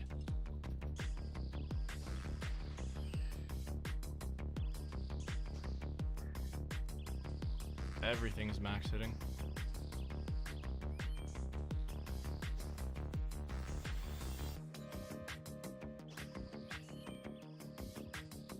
Okay, we should be good now. Oh my god, dude. What? I'm tick eating on wave 11, 2 lines down. I have to be more aware of my mini-map. That was a really dumb mistake. That little maneuver cost me about 40 seconds, but it was time for the meleeers. These guys make this run way harder. If they're in melee range, they can heal themselves and any other monsters nearby. So on the later waves, I'll have to lure the meleeer behind other monsters to prevent that. 40 minutes into the run, I was on wave 22, and half an hour later, I was on to the majors. The average major kill with my stats and gear takes over 7 minutes. Jesus 7 Christ, minutes where man. you can't lose focus, clicking the prayer exactly every 4 game ticks, non-stop. And with a max hit of 52, missing one of those prayers, you're basically dead. This is where I'll be trying to get another time save over the world record. You see, after wave 30, you want to sync up your attacks with the major so that you can do one prayer flick to activate Eagle Eye and protect from magic.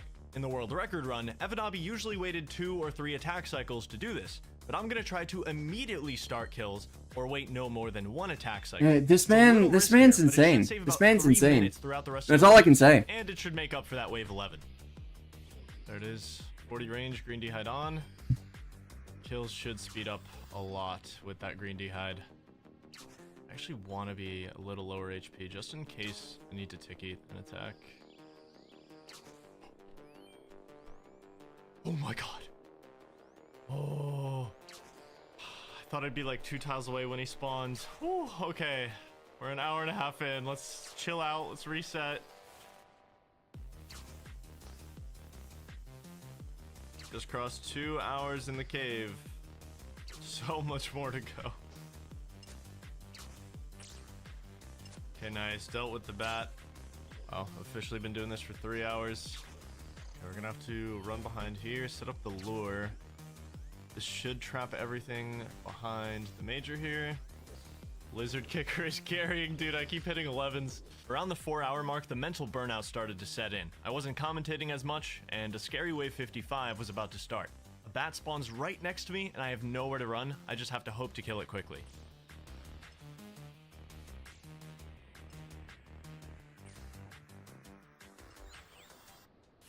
God damn! Just die! Okay, Holy fuck. That was the last bat wave. I have a decent amount of prayer. Wave 56 also had a bit of a sketchy lure, but not one that I haven't done before. Once it hit wave 60, I had officially been in the cave for over 5 hours. With basically every hard wave complete at this point, it was just a matter of hanging in there and continuing to not miss any prayer flicks. Okay, oh, it's time for Jad. Alright. Oh my god, I feel like I've started to hallucinate a little at the end, dude. I was going into the Jad fight with an insane lead on the world record, around 36 minutes. I got here using only 26 prayer points and what I'd call one major mistake. But it's not over yet because the Jad fight is about 20 minutes long, and with 20 prayer points remaining, that means I have to one-tick flick every single attack while making sure I use Eagle Eye on every attack. With a max hit of 97, there's basically no room for error when you miss a prayer.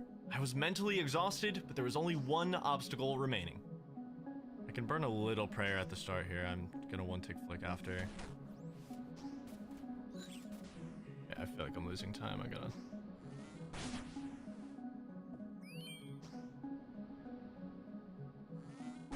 Oh my god. No! Ooh! I was thinking about doing the prayer setup thing that I can't even explain it. I'm too exhausted to even be upset right now. That was the world record run.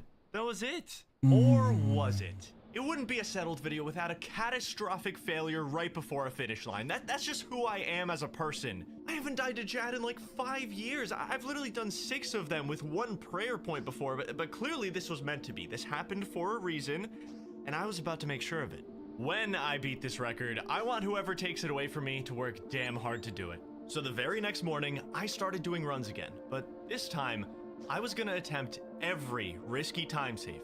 Clean up every section of my previous run. I made quite a few mistakes on Fire Cape Man too. I died to that bear. I didn't keep great track of my cooldowns. I was pretty rusty with the bow tick manipulation for 16 mining. I was pretty rusty in the fight caves, and I didn't risk using the leather body either. But after seeing how well I conserved my prayer over those 5.5 hours, I have the confidence I need now. I just need to execute and do that 20-minute Jad fight. I started off with 4 resets, whether it be because I couldn't get a looting bag fast enough or I died to a skeleton. The next account to be made was Fire Cape Man 7.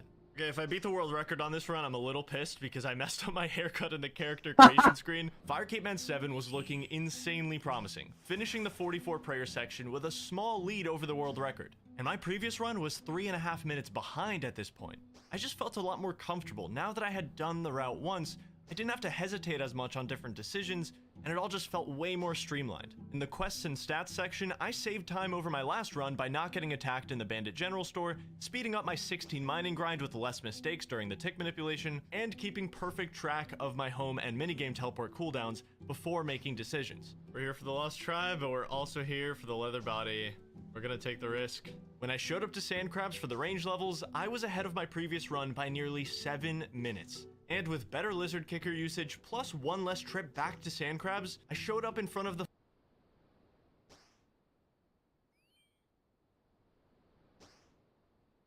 I don't know. I've never played it, nor do I have any interest. And 43 minutes. 23 minutes ahead of the world record.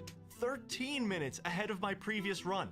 The only thing between me and a disgusting new world record was my own nerves. Since I'm using a leather body this time with 1 less food, the cave was about to be even harder. But it started off smooth sailing. During my last run, I thought... No, I know what it is. I've just never played it. To speed up the major I don't intend on doing competitive to shooters. drink them as soon as you hit an optimal level, and there's only 2 of them for the rest of the run, 39 and 45. Everything was going perfectly, and then...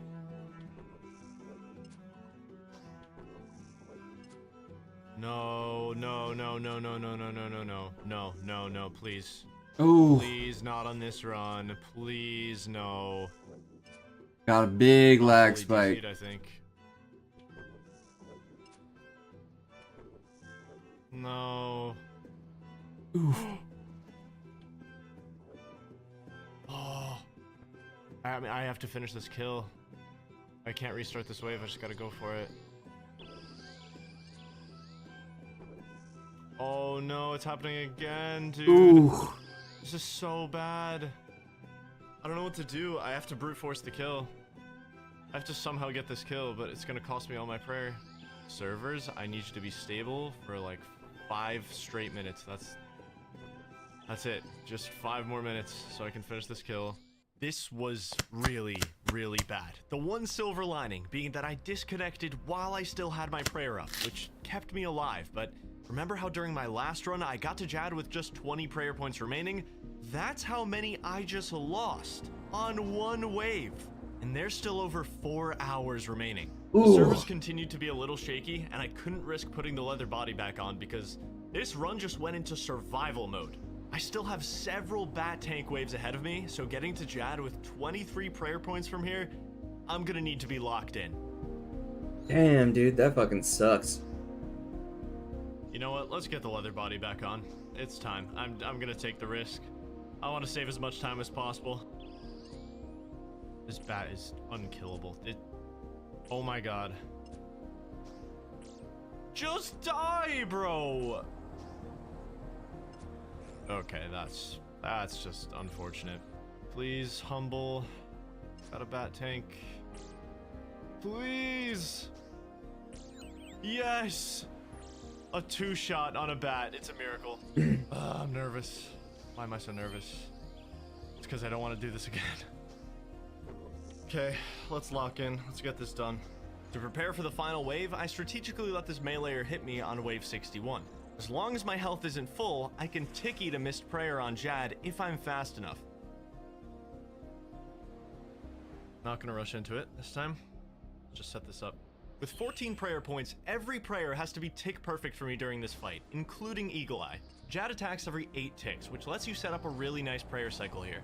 Step 1 is to attack him 2 ticks before or after you pray against his first attack. Then you can alternate between a protection prayer and Eagle Eye. Because there's something called tick eating. If you get hit by something and you eat at the same time, if you have health, you can eat through it, basically. You can heal from 0 up to whatever the health of the food was and not die. So as long as he doesn't have full health, he's fine. every 2 game ticks without losing prayer. Not using Eagle Eye makes this fight so much longer. It's critical to do this.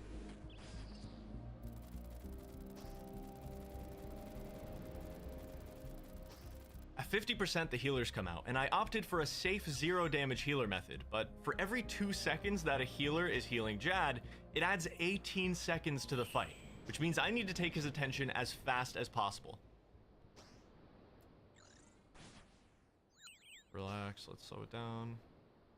I take a few seconds to set the cycle back up.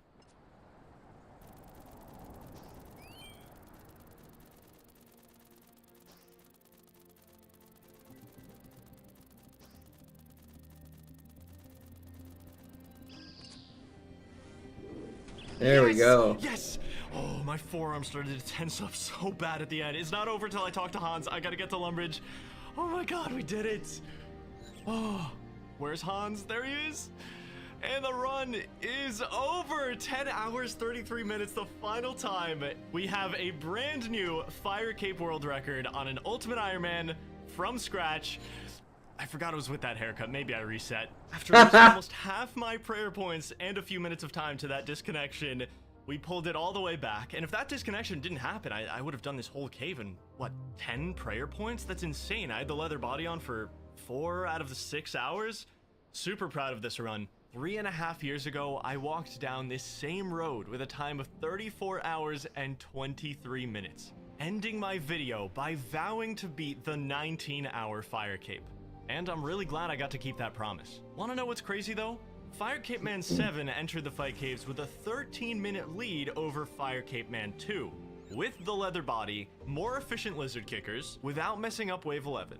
And yet, Fire Cape Man 7 got to Jad only 15 seconds faster. The disconnection wasn't my only problem in the fight caves. Let's take a look at this RNG real quick. Once you put the green D-hide on, it should take you around 6 minutes to kill a major. But I had multiple kills that went well over this, sometimes close to 4 minutes over.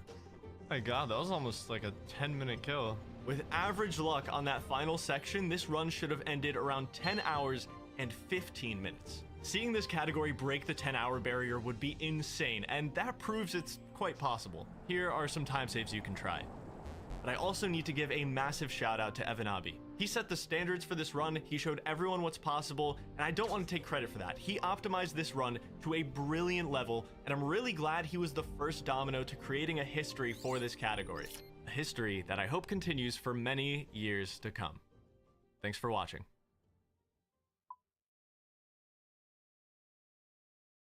Fire Cape Man 7.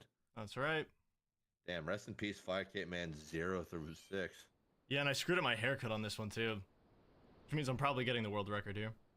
Yeah.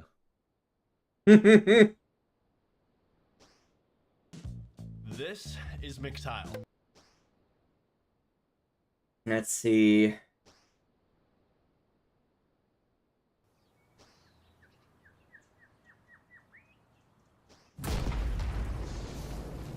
Kaboom!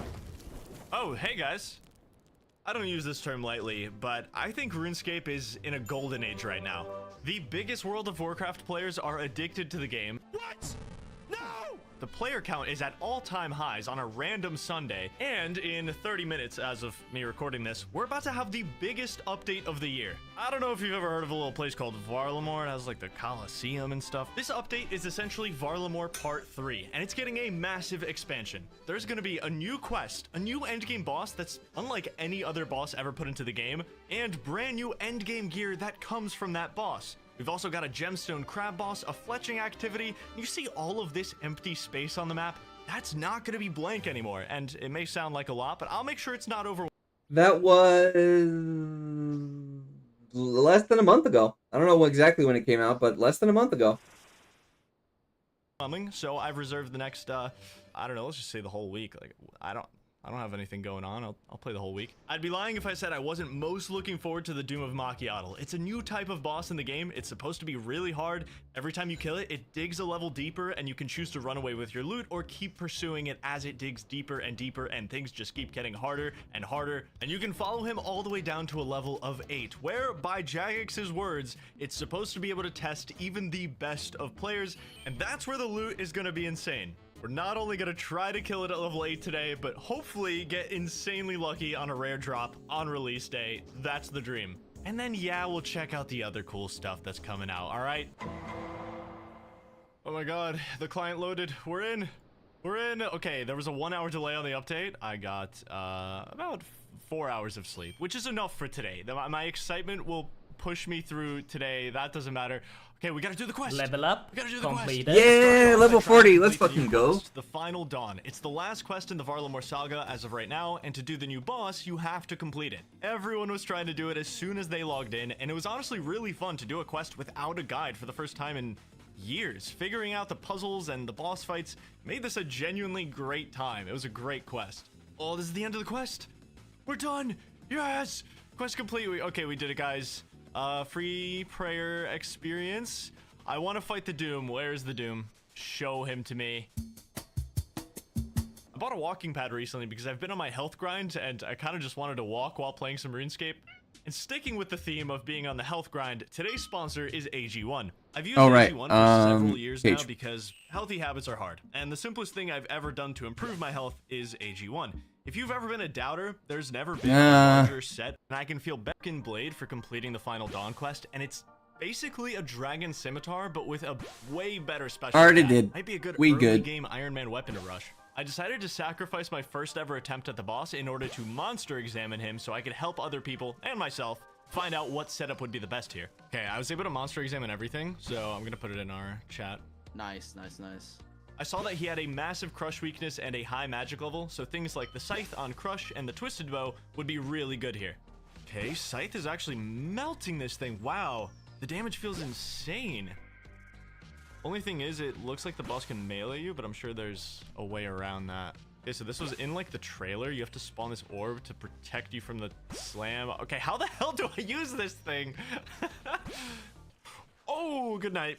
I was trying to reset his shield. Okay, wave 4, first try. Wait, guys, I have world record right now.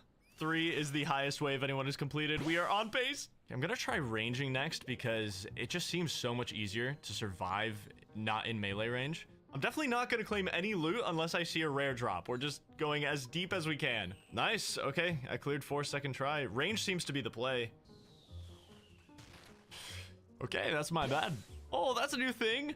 The Macchiato Waystone. Oh my god, this place needs a teleport so bad. It literally takes like 3 minutes to run to this boss, guys. Oh, new mechanic. What is this? He's a car, bro. He's rolling around and chasing me. He's chasing you? Yes, he's a car. Protect the orb. Driving in my car. All right, I killed the car. Wave 5 down. Oh, the wave 6 floor looks scary, bro. I don't want to be here. And good night. All right, 6 complete. Let's go. Oh yeah. Faster on 7.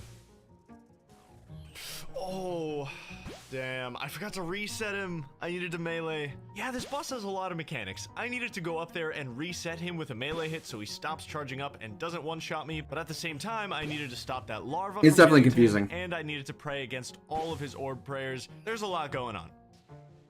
Yes, let's go, dude. 7 completes. Oh my god, I'm on my first 8. Triple larva spawn. There's 2! There's 2 boulders!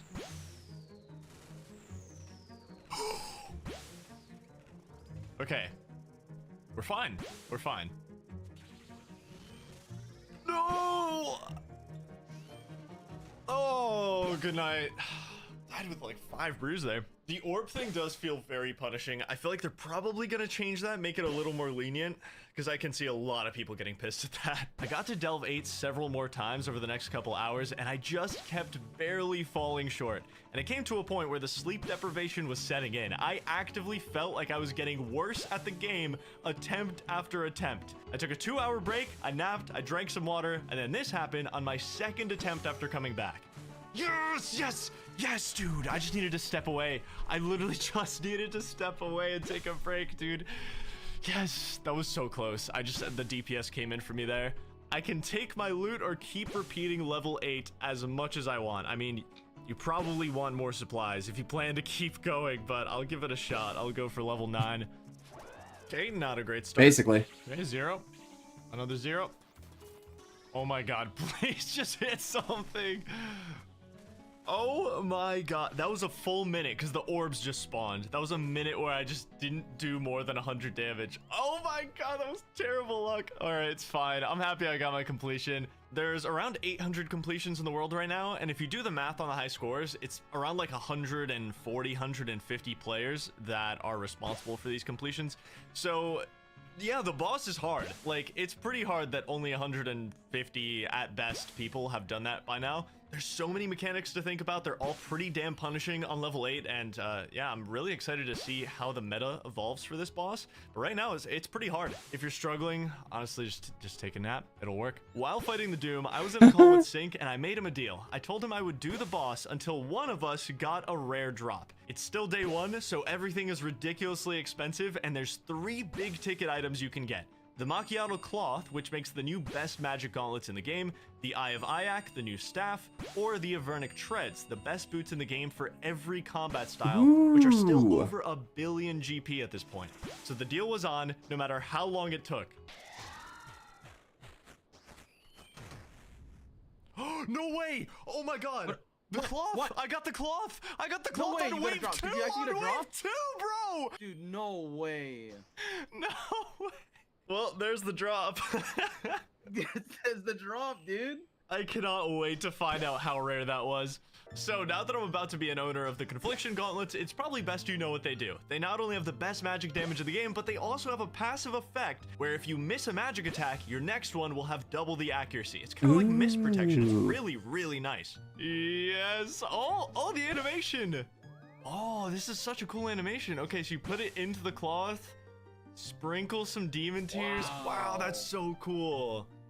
Good job whoever animated that. That's nice. I'm still undecided whether or not I'm gonna sell these. I kind of just want to keep them since I got them myself. I think that would be really cool. It's so crazy to see just how much the world map has changed over the last 12 years. We don't have a single black space on the map for the first time ever. And to celebrate that, I wanted to spend the rest of my day just exploring the rest of the update. This is honestly one of the greatest updates, the Gemstone Crab. It's a sleeper update, hear me out. Tens of thousands of players train on sand crabs. They crash each other, they fight for spots, they sit there isolated, fully AFK. Jagex knows this, so they introduced this guy, a massive, immortal gemstone crab. He has no HP. He just lasts for 10 minutes. Then after those 10 minutes, he digs to a different spot. All you have to do is crawl through the cave. You get to fight him again. At sand crabs, you would be resetting your aggression with the aggression timer and doing all that while being completely alone. But they made this into a really cool community event. You get to talk to people while doing this, or just AFK and not worry about anything. This is one of those things that puts the MMO back into MMORPG, and I just love it. It's just such a simple little thing. By the way, if you get top 16 in damage when this boss dies, you get to mine some gems off of it. So let's see what we're gonna get here. Okay, you know what? We got a ruby. I give the gemstone crab an A+.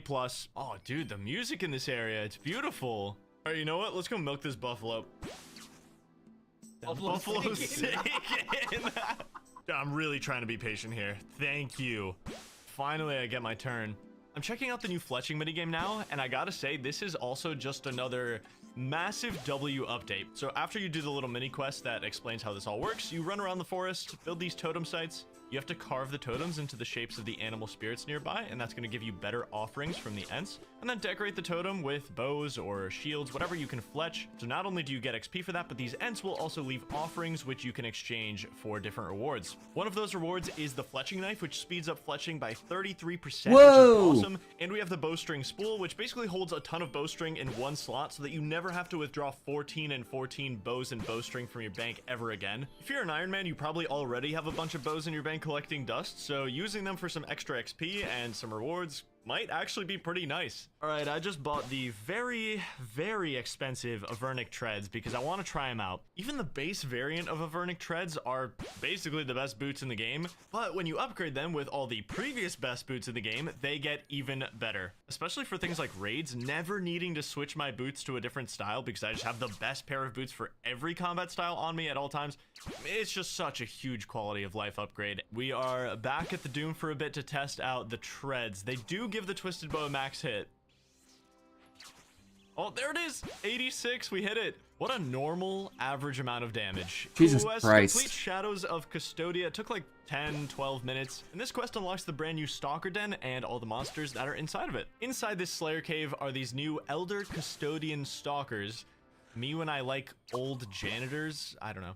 You can just farm these guys with a cannon, and they drop a brand new item called the Antler Guard, which, as you can see, I have footage of me getting it as a drop. It's super rare, so I got really lucky. No way, Antler Guard. So this Antler Guard is really just another all-rounder item. It's an all-rounder for the shield slot, and it's just so good. I mean, this is more strength bonus than a Rune Defender. It's got all these accuracy stats for every single combat style, 4 prayer bonus, and the only requirement to wear it is 50 prayer. And if you're an Iron Man, you do need 76 Slayer, so that is a bit of a higher requirement, but either way, I can see a lot of uses for this thing in the mid game. Okay, guys, Avernic treads propaganda, but I just got a 19-second Delve 1. 19.8 second wave 1 on Delve. That's insane. My T-bow just didn't miss. Every hit was above a 70. Oh my god, guys. It's the world record. I just got the wave 1 world record. Wave 1 has been completed 1.3 million times, and I have the fastest time. You guys are about to see how a world record holder does Delve level 8. Let me teach you guys a thing or two. Whew, okay, I just committed to the DPS there. Nice second KC and a new PB. I took a long break from this boss, and all I've been thinking about is doing it again. I decided to end my night by just seeing how many Delve 8 completions I could string together, and I was noticeably way better at the boss after getting an astounding 8 hours of sleep. Okay, hold up. I'm looking back at this in editing, and I did my entire 3rd kill count with Zerite Vambraces instead of Void Gloves, so I didn't get the set effect. I basically did this whole run naked. I was getting no bonuses from anything. That should be inspirational, guys. I literally did a naked run on accident. I mean, it's just feeling good. It's just feeling clean. I'm supposed to go to bed, but I'm just gonna stay up and get as many Delve 8 clears as I can. I'm having so much fun right now. Just got a massive PB, 8 minutes 31 seconds for all 8 levels. Very nice. We cleared level 9. We're going straight into 10. Oh, all right. Good night. Oof. Nice. We're on a streak right now. It's going well. Oh, we live these. We live these. Yep. We're fine. We're fine. Oh, nice. All right, that's my 3rd level 8 in a row. That's like 2.5 minutes, but it's honestly making me better at the mechanics when I don't get the This man's damage I ridiculous. need. I'm forced to survive, and I'm just getting better at it, so it's pretty good. The back-to-back 2.5 minute level 8 and 9. It just drained all my supplies. I have nothing to attempt to 10 with. I get to claim some loot for once. I'm gonna get a bunch of demon tears, which I still haven't claimed yet, so that's a collection log. We take those. Okay, I am pacing for an insanely fast time right now. It's all right. We can tank 1. Oh, that's big. Oh, that's such a huge PB. 739. That is insanely fast. I don't know if I'm gonna be able to beat that even. That's how fast that is. We completed a level 10. We're gonna go for this 11. Hopefully we get it. Oh, I forgot to reset the boss. Ooh. No. Oh, that easily would have been 11 too. That's unfortunate. I need to go to bed. I've been having such a blast, but I need to go to bed. As I look back on this update and how much I've enjoyed it over just the last 48 hours, it really makes me remember just how amazing this game is. Our dev team is world class to make such an insanely engaging update on all fronts. The quests were amazing, the map design, boss design, item design. This has been one of my favorite updates of all time, and I feel like RuneScape has never been more fun than right now. I know I haven't been uploading a ton of videos recently, but I've been cooking something up. That's been taking a lot of my time, and most importantly, I've been having such a blast on this game. I'm playing more than I ever have these last few months, and I can't wait to show you all that. And for now, it's exciting to continue watching this game grow, hit higher and higher peaks. It's somehow just, it's unkillable. Go enjoy the new update. Thank you guys for watching. Hell yeah.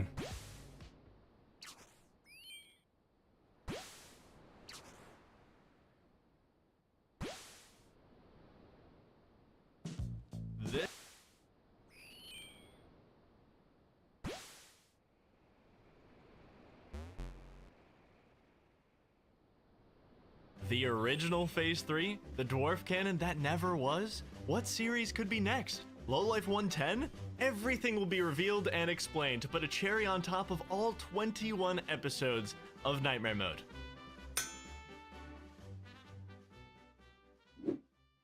Another series in the books. Every time I complete a series, it feels so surreal because I always choose these really long projects, and this is a feeling I really have to cherish when it's around. Just the feeling of being done. Yeah, Nightmare Mode is complete. The finale blew my expectations away. It had 5,500 comments in 36 hours. That's more than the finale of Tileman has after a year and a half. The response has been insane. Thank you guys for watching it, enjoying it, supporting it. I put my soul into that video. It was a marathon for me, and I always like to make one of these videos after a series ends to talk about the aftermath and to potentially tease something I might have coming up next. And normally I make videos like this and more on my second channel, Unsettled, which you should check out. It even has its own little Grandmaster series going on. Speaking of, though, I did a lot of practice for the Nightmare Mode Coliseum on this account. Months were spent inside this place preparing for the real Nightmare runs, and to keep the pacing of the finale as smooth as possible, I was only able to show a tiny fraction of all my practice footage and the nuances of it because there was so much footage. I did so much practice. I want to zoom in on one particular run, though, and this one wasn't even a practice run. It was a random one that I decided to send for fun. And yes, I was doing the Coliseum to take a break from the Coliseum. It's been a weird few months for me. Okay, let's play the clip. Oh my god. Oh my god. Oh my god. I have the pet. I have the pet in the reward window. I have the... Oh my god, I have the pet in the reward window. This... Oh my god. Oh, I wasn't ready for this, dude. I only have one dose of brew. I have Doom 3, Frailty 3, because I've been practicing 0 damage runs. I'm gonna take Volatility 2. Oh my god, the pet is on the line. I have to lock in. Oh my god. Forgot about Quartet. And Volatility. So about 10 seconds into the kill with a pet on the line, I go down to 30 HP and 1 out of 5 points of Doom. I never took these two modifiers because they were unfit for the Nightmare Mode runs, so I didn't do them in practice, but I took them on this run for fun. I basically have to be completely perfect from here. Jesus. Yes, let's go. Yes. Oh. Oh my god, I'm so happy right now. If I choked that, I would have never forgiven myself. I would have never forgiven myself. Yes, no, that was one tile for every amount of experience, like a X amount of experience. So it wasn't a level, it was just an amount of experience. Oh my god, look at him. That's so cool. That's so cool. I'm so glad I decided to send this run out of nowhere. I kept my nerve. I secured the pet. Oh, I need a name for this little guy. Today's sponsor, AG1, has helped me a lot when it just comes to feeling free, leaked with just one range level. No, it was more like you unlock a tile every 1,000 experience. I think about 1,000. Not exactly sure.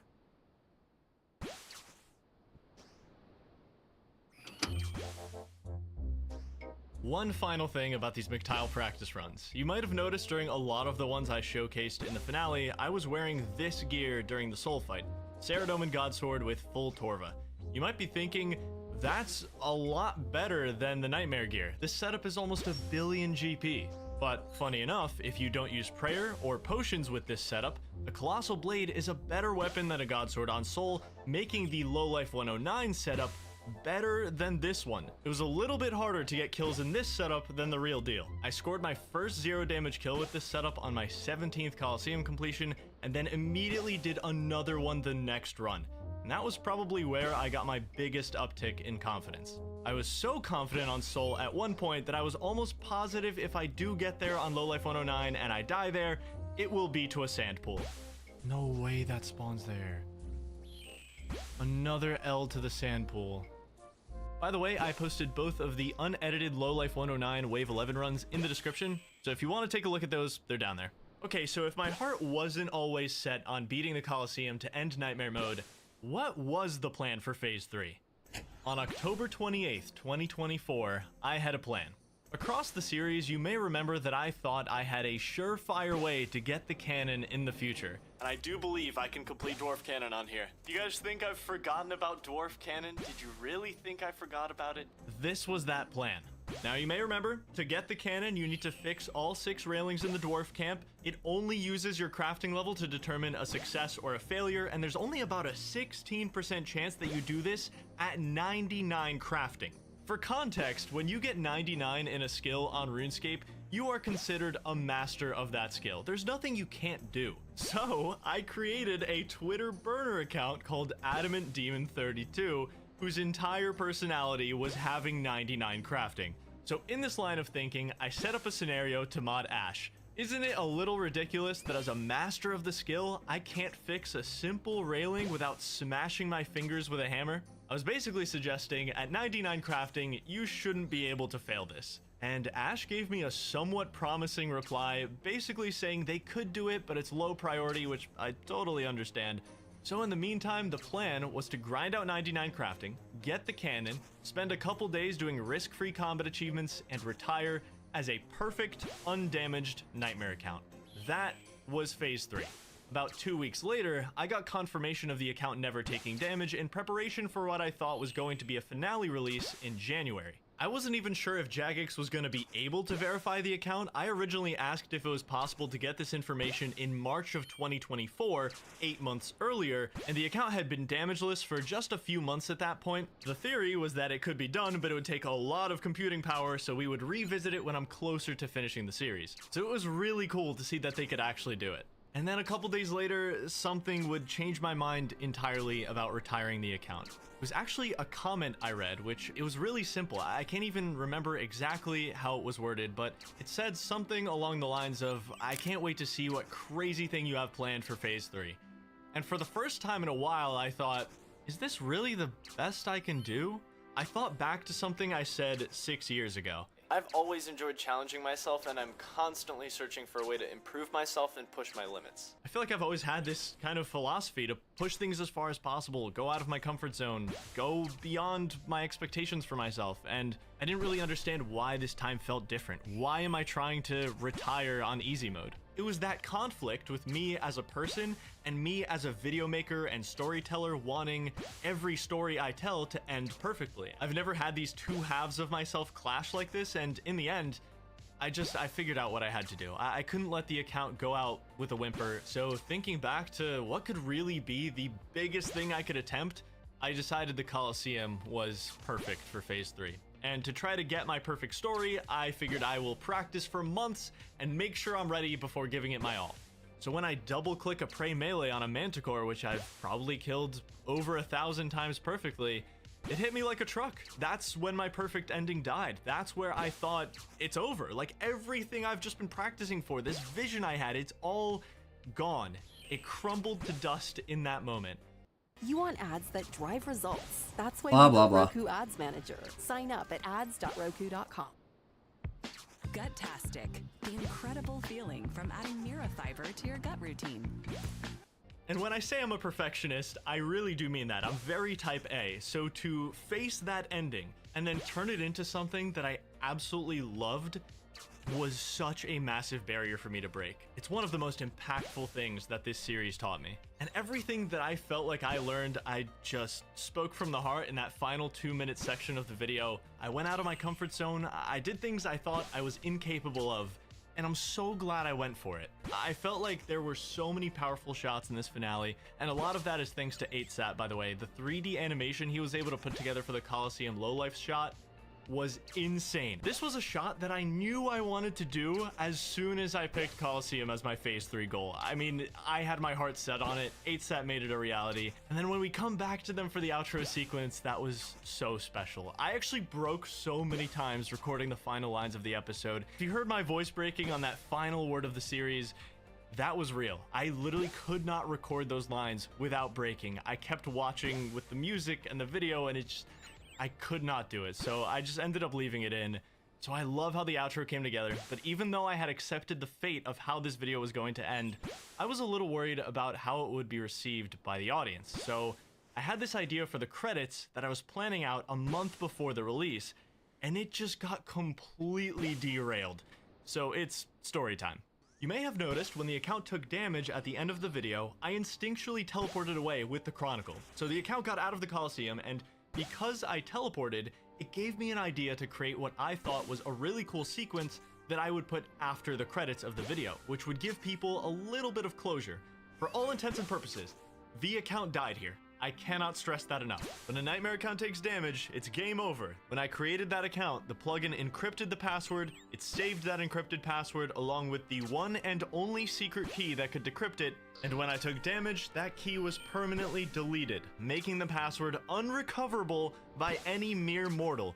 You'd have to use a higher power, and even then, the account could never be a Nightmare account again because the plugin logs the username and will make fun of you if you try to re-Nightmare the account, which is honestly a little screwed up. But so to create this vision I had for the post-credits, Yay, I level would 41. have to use a higher power. The Jagex account recovery system, that's the only way I could get back in. And the account would just be a simple old hardcore Iron Man now. But for one final ride, after the credits, let's see if I could have done this thing. Could I have gotten the quiver if I didn't double click the melee prey on the Manticore? So I tried. I was given a brand new password via recovery. For the first time, I knew what it was, and this is no longer Lowlife 109. This is Hardcore 109. Not possible for it to be a Nightmare account ever again. And the idea for the post-credits sequence was about a minute-long story of getting the quiver in the afterlife, showing that I would have gotten it if that Manticore damage never happened. And then I was going to have a shot of Hardcore 109 with the quiver, looking up at dead Lowlife 109 in the stands like I did this for him, you know? He couldn't get the quiver, but he could watch as his hardcore self gets it for closure. I thought that would be a great cherry on top after the credits, but my plan got obliterated because I did make it to Soul on Hardcore 109, but then I fully died when Soul was at 300, so that was the end of Hardcore 109. I didn't have any emotional attachment, all that left with the Nightmare status, but this sucked for one reason. I was like, oh no, people are gonna look up the account on the high scores and get spoiled. And spoilers are something I really tried to prevent, by the way. I tried to teleport out of every run on Lowlife 109 because that way you don't receive glory, which is a measurement of performance in the Coliseum. It shows on your high scores. And then one time I screwed it up and left with Minimus, which gave me glory, so the secret was out. Everyone could see I'm doing Coliseum for Phase 3 if they wanted to look into it. So I also really wanted this plan to work because people would see the high scores, they'll think I don't take damage in the video, and it would be a massive surprise when I do. That didn't work out. Looking back now that it's all finished though, I'm so glad that post-credits idea never happened. I think it was fate. The account is fully laid to rest, has been for a month now, and I was looking at all these memories with the account yesterday, all these close calls I had that would have ended the series so much earlier. I gotta say, I have to count myself lucky in so many ways. I think the series ended exactly how I wanted for how the account took damage, and if I could rewrite the ending today, I wouldn't. You know what's beautiful, by the way? Scorpions. I connected some dots out of sheer curiosity, but Lowlife 108, dead to a scorpion. Lowlife 109 almost died to a scorpion by picking it up in the monastery, 1 pixel away, and then ended up dying to a manticore, which is half scorpion. Shopping for tires used to be like pulling teeth. That was before I went to TireRack.com. My tire... Even the Doom hit splat is in the shape of a scorpion. Oof. The scorpion symbolizes transformation and resilience and can be seen as a messenger of change, encouraging you to shed old patterns or beliefs. Egyptian mythology, symbol of transformation. I just thought that was really cool. It's a video game, but you have to admit, that's pretty neat. Speaking of scorpions, you may have missed this little Easter egg. It was neat. He came to watch. He felt bad about killing Lowlife 108, so he was cheering me on. I had some people asking me if I'd ever make Lowlife 110. No, that is just not happening. This series allowed me to grow, don't get me wrong, but it also put me through so much. I didn't play much RuneScape last year because I just couldn't get into the headspace for playing flawlessly all the time. I didn't want to log in and do something stupid to take damage. I had to be in the right headspace to play this mode, which was too stressful. There's a 99.9% chance that I will never play Nightmare mode again. I'm leaving that tiny, microscopic uncertainty because I had one idea, but that's gonna be for another day, probably never. It's gonna take a lot to get me back in there, okay? Testing out the heart rate monitor a couple hours before the attempt today. When I got the idea for a heart rate monitor for the Coliseum, I immediately knew I had to do it. I wanted my heart rate to be as accurate as possible, so I got this thing, the Polar H10, which is a chest strap heart rate monitor. Oh my god, I have to take this thing off. Turns out when you're already anxious and stressed, you don't really want something strapped around your chest, but I sucked it up because I felt like it was so important to show you an idea of how stressed I am in these moments. I thought that was going to be one of the hardest things in the editing process, but man, did it feel so good to take that thing off at the end of each day. So, what's next? The age-old question every time I finish one of these journeys. I've got a little bit of an answer. We're going back to the roots for the next one. I think it'll be masochistic in a different way. The stress levels are going to come way down, and until that series launches, I want to tie up some loose ends. There's one or two things I've left unfinished on this channel, and I'm going to have a little fun before committing myself to another multi-year long story. So, you might see a couple one-offs, a few random ideas here and there. I'll see you soon. Take care.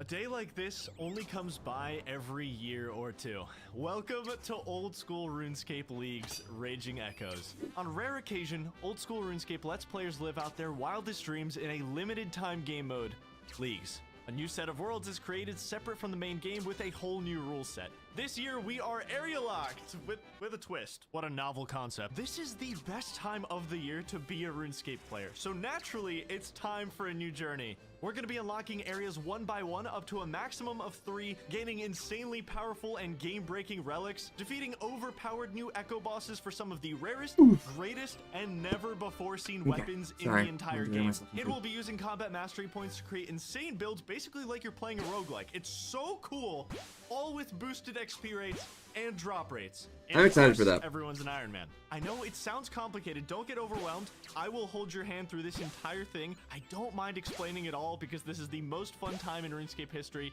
During last year's league, the game hit peak player counts not seen I'm excited for the in next one. 15 years. And I want you to come along for the ride. I've spent the last year of my life playing RuneScape taking 0 damage. This is pretty much a vacation for me as well. And this year, I'm on a journey to make the most powerful build in the entire league. And I'll be splitting it up into 4 elegant chapters for you to watch. Welcome to Chapter 1. When you dare to combine sweet and tart, you get a sweetheart's rope.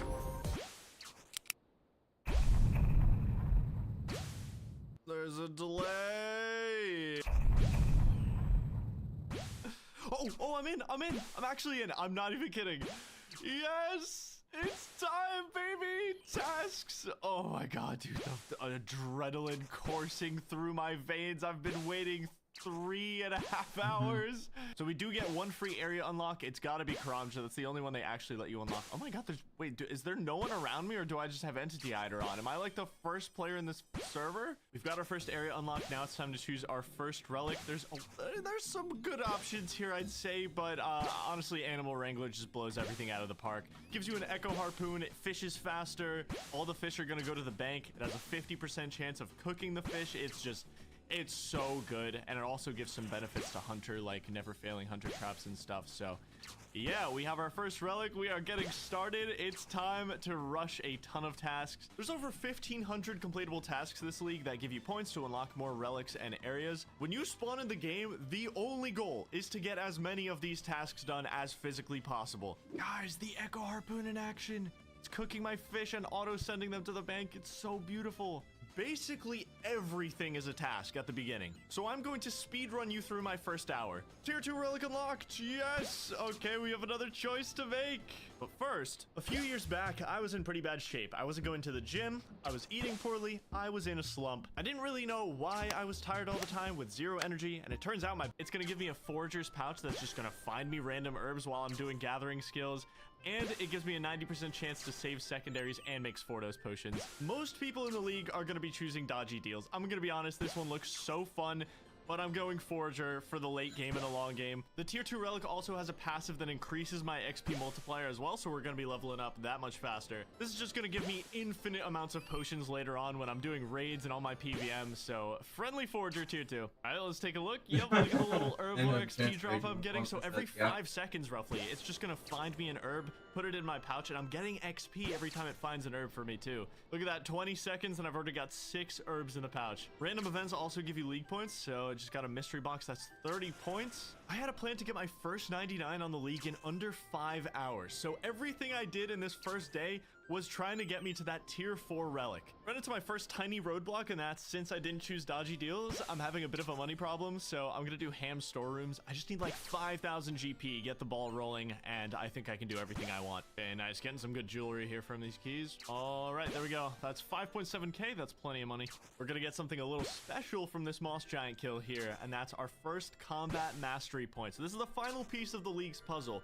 This is how you make your combat build this league. So we have to allocate these points to this skill tree. I am going range build this league. So this first combat mastery point, damage rolls beneath 30% of my max hit are going to be increased to 30% of my max hit. So that makes your average hit so much higher, but this passive effect is the most important thing. 95% chance to save runes and ammo. I need that so bad. So beautiful combat mastery to start off with. We can get more combat mastery points by doing specific combat related things, so we're definitely going to go down the list later on and just make an absolutely insane build. I just completed my 90th task, which means I got my first new area unlock. And you may have not guessed it at all, but I'm going Fremennik as my first unlock. I'm actually very excited about this region. Fremi has the Echo Dagonoth Kings, which drop the most insane jewelry ever seen in the game. It is so disgustingly powerful. I have to get it. It's going to be crucial to my build, and there's a bunch of other cool things from Fremi. Now it's time to rush over to the tier 4 relic. All right, this is going to be big.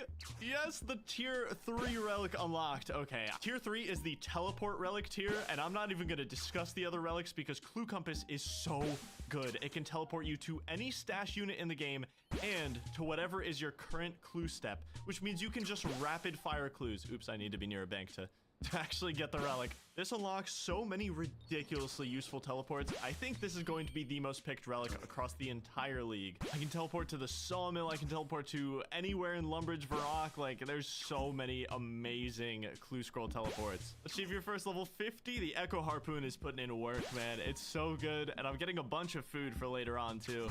Oh, yes, guys. I love completing tasks. I love completing tasks. It's so good for my brain. Jeez, I've been here so long. I just got 55 match. Oh, Rudax! Yes! Let's go, dude. Okay, that's what I was looking for. I was talking to this guy while I was doing it. Good luck, brother. Getting some really nice points and XP from all the forager herbs that I've just been collecting all this time. I've got like 500 herbs in my bank just from skilling. Made my way down to the Brimhaven dungeon, and I started killing these black demons because we need to kill 10 monsters over 100 combat for our second combat mastery point. Reach 50 combat, 30 points. Let's go. And that is Black Demon number 10. We've got another combat mastery point. Got to 27 prayer and our second combat mastery point. Each subsequent range attack has its max hit increased by an additional 5%. Resets at 20. And healing from all sources increased by 20%. So our swordfish should heal 16 instead of 14. So just a little buff to food and stuff. I'm not using range just yet, but when I eventually do, we're gonna have a really nice foundation. This year, I went to Men's Warehouse, so I'll have the best outfit. It's like we teleport to Varrock, and that is 2,500 points and the tier 4 relic. 3 choices for tier 4. Equilibrium is basically just extra XP. Reloaded is good. It lets you pick a relic from any tier before. A lot of people are going to be picking this one, but I've had my mind set on Golden God for so long. It's so good. Alchemy spells no longer have rune cost. They give 15% more gold and 65% chance for the item to not disappear when you alch it. And you have auto alching. It'll just auto alch as you run, as you skill. 20,000 coins can be offered instead of a dragon bone at altars, and you can buy items noted from shops. This is the ultimate money, prayer, fletching, smithing, crafting, like everything you can just get from Golden God. It's so insanely good. It's so incredibly good. Tier 4 relic unlocked. I need to make some starter cash and then I can get the GP snowball rolling. Do I risk Alchemy Axe? No. No way, no. I hit the 35% chance for it to get destroyed. No. Okay, it's fine. It's fine. Don't even worry about it. Okay, let's go over to the Champions Guild. Let's make some starting GP because we need to scale this 15,000 cash stack into about 500 million GP in the next 30 minutes. I'm having so much fun, bro. This is incredible. It's just auto-alching these plate skirts for me. I can just buy more from the shop. They come noted. And I just kind of have to hope that the math works out for me and the plate skirt doesn't get destroyed, I have to build an early snowball of cash. Hopefully I can just get this up to like 1 or 2 mil, and then I can go over to Fremy and just make absolutely ridiculous money. Okay, that seems pretty good. I'm gonna leave here with 13 plate skirts and 100. Man, I can't wait for the next one. I am 1000% gonna be playing it. And we're gonna run over to the stonemason in Keldagrim. This should turn into about 1 mil by the time I get over there, and then we can start moving up in the world. You will see. Okay, I'm gonna start buying these gold leaves. They're gonna out for about 50-60k, but they cost 130. We just have to hope that they don't get used up. Then as we get more money, we buy more and more expensive things from this shop. We alch them, and the snowball grows and grows and grows until we are eventually making up to 2 billion GP per hour. Okay, I think I'm gonna buy a condensed gold as soon as I hit 10 mil here, and I'm just gonna hope it doesn't disappear. It costs 10.4 mil for 1 condensed gold. Please don't disappear on me. I need some good luck here, and this could snowball into so much money. Yes, it's looking good so far. It's looking good. Okay, we got the 20 mil. We got the 20 mil. Now we just keep doubling up. Jesus Christ. Operation Get Rich has been a massive success, and I've also gotten 71 magic just from the auto alching. I'm gonna stop around 500 mil. I think that'll get me basically everything I want for the rest of the week. Just finished. I think my goal for when I do the next Trailblazer or next league, right? Whenever I do my next league, I'm going to try to max. I want to get max stats across the board in leagues, in the next leagues. I'm not gonna care too much about anything else, like items or whatever. I'm gonna do what I need to get max, and that's my goal.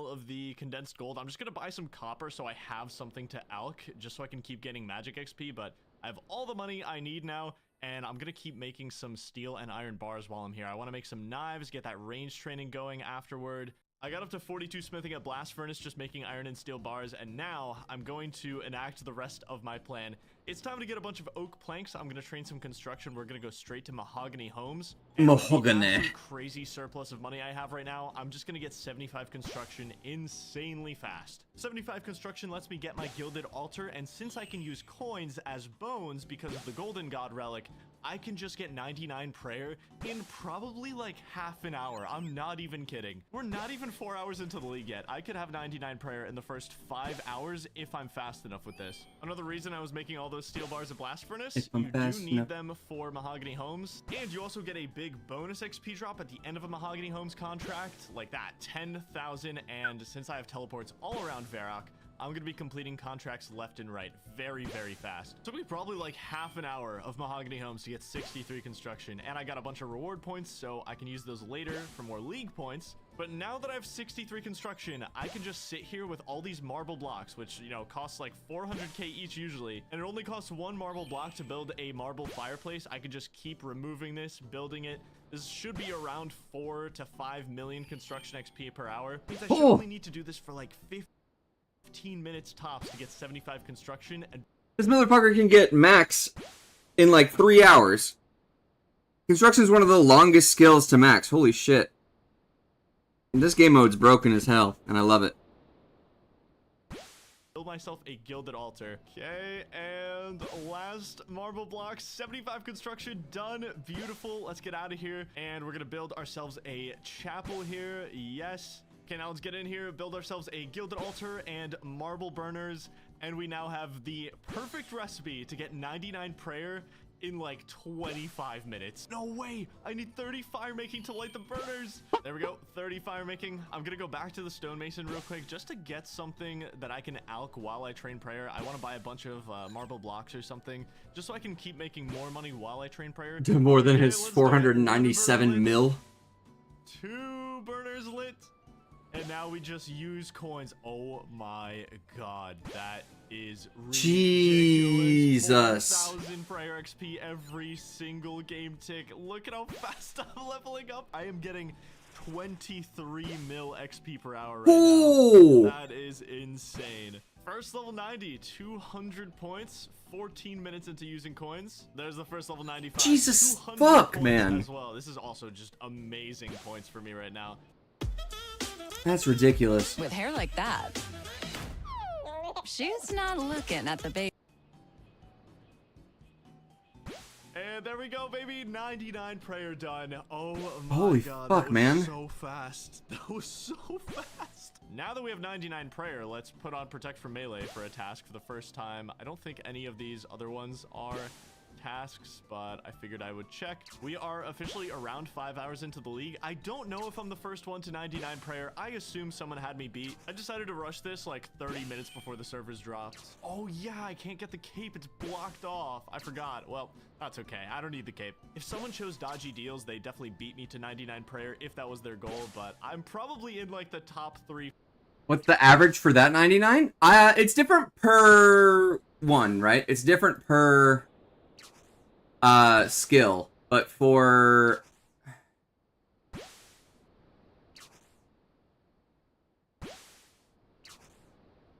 I don't know how long it usually takes. Let me check.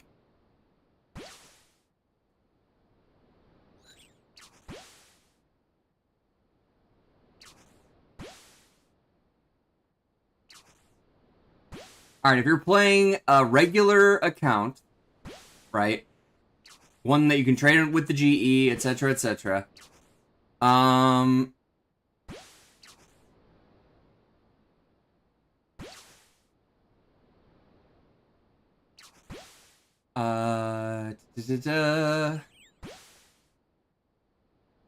at like max efficiency or whatever.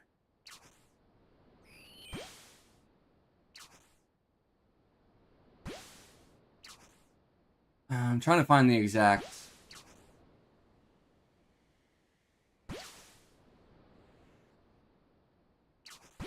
Level up completed. Yeah, level 42 fishing. Let's fucking go. I've gotten so many today.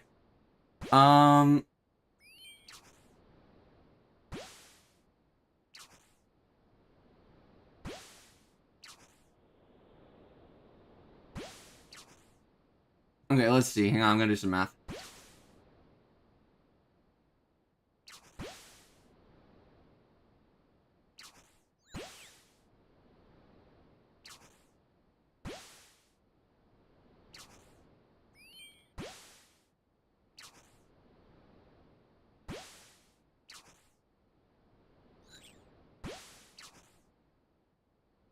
If you were tick perfect, it would take 97 hours. And, I'd say 100 hours to fully max. For prayer right now, if I had to guess. We're very early. Now that we have 99 prayer, I have such an amazing foundation for all kinds of PVM and combat masteries that I want to do. So I'm gonna use the yeah, pretty much. And that is the time for the training, not gathering the items, not doing any of that. For my next combat Specifically, I have to kill Scurious in a solo, which shouldn't be too hard now that I have 99 prayer. I don't even really need any prayer potions now. And while I'm killing him, the plan is to use these knives on the baby rats because you always hit your max hit on the baby rats, which means I should level up my range insanely fast. Okay, here we go. Baby rats spawned. Let's get our first range XP.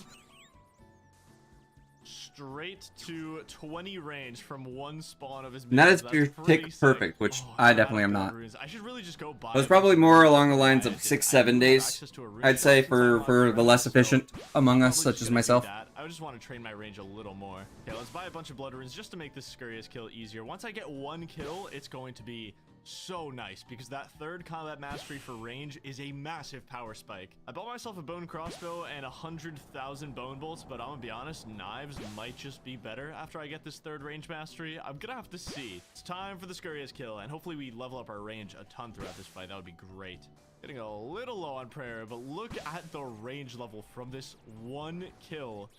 We are at probably 46 range here by the time we kill these guys. Yeah, 46 range. And I wasn't even using range on the boss himself. There we go. Scurious down. Good thing I got 99 prayer because I was pretty loose with the prayer points. And now we get to use our third combat mastery point, and range is about to be my main style of choice. Magic has been pretty good because I've just been auto-alking, so I've had high mage, but look at this. Ranged attack rate set to 80% rounding down, and accuracy with all styles is increased by 100%. This is such a huge power spike mastery. Range is officially insanely viable for me and will out DPS my mage very, very shortly. I'm pretty much just going to be using the bone crossbow for a little bit here to get 40 defense, and then I'm going to be switching to the knives. I'm going to have my green d'hide body. Oh, the XP is already just so good. There's 75 combat, 30 points.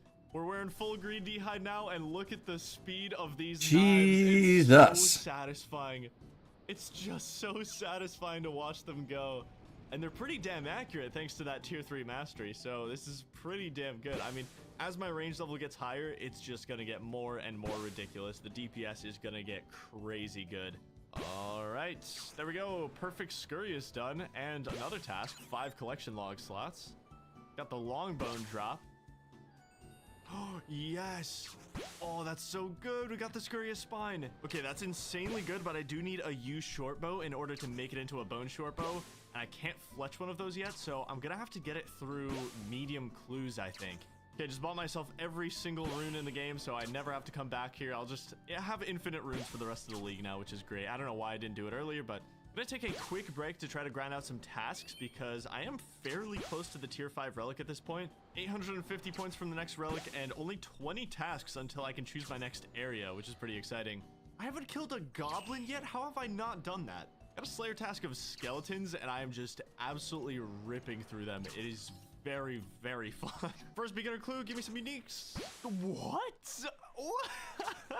Sanders Lady nice. and Sanders Lady hat in the same beginner clue. That's so good, but also what are the odds? Got myself a really big Dagonoth Slayer task, which should take me close to 55 Slayer, and that can get me another combat mastery point.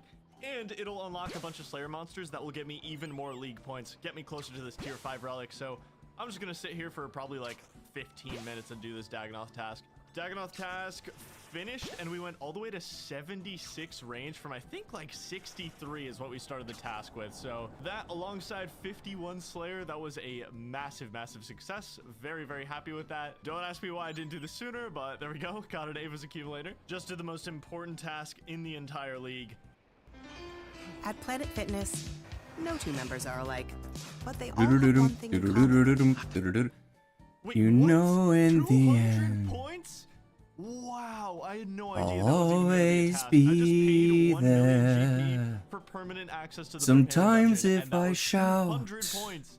Wow, that's insane. Okay, now I'm very, very close to this tier 5. I like that song quite a bit. What a sick accidental find. We're making our first prayer pots. Forager came in so clutch. I definitely do not regret anything. Forager has been amazing. Goblin Champion Scroll. What? So gyms are like places for people to work out, obviously. It's a pretty American culture-y thing. I'm sure they exist in other countries, but not nearly as common as they are. So Planet Fitness is, they like to advertise that they're all about body inclusivity or whatever. So anybody can work out there or whatever, but sometimes the people that work there are kind of assholes. It really depends. Basically, American thinness culture is very, very, like, prevalent. And, like, even to the point of being so thin you're unhealthy, which is really not good. You know, I'm not somebody who really cares about body weight or size of anybody. I don't give a shit. So, like, whatever. You could eat. I really don't give a shit. I could not give less of a fuck about whether or not you're thin or not. But it's really big over here. That's like a lot of people are like, really hate fat people. And like find them disgusting and gross and evil or whatever. When it's half the time you can't really control that anyway.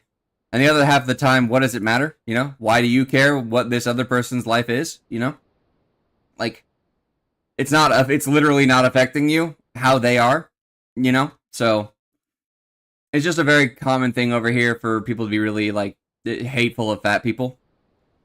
Like to the point of like they'll fire people, find reasons to fire fat people or not hire them, even though the job doesn't require you to be fit, like office job shit, you know?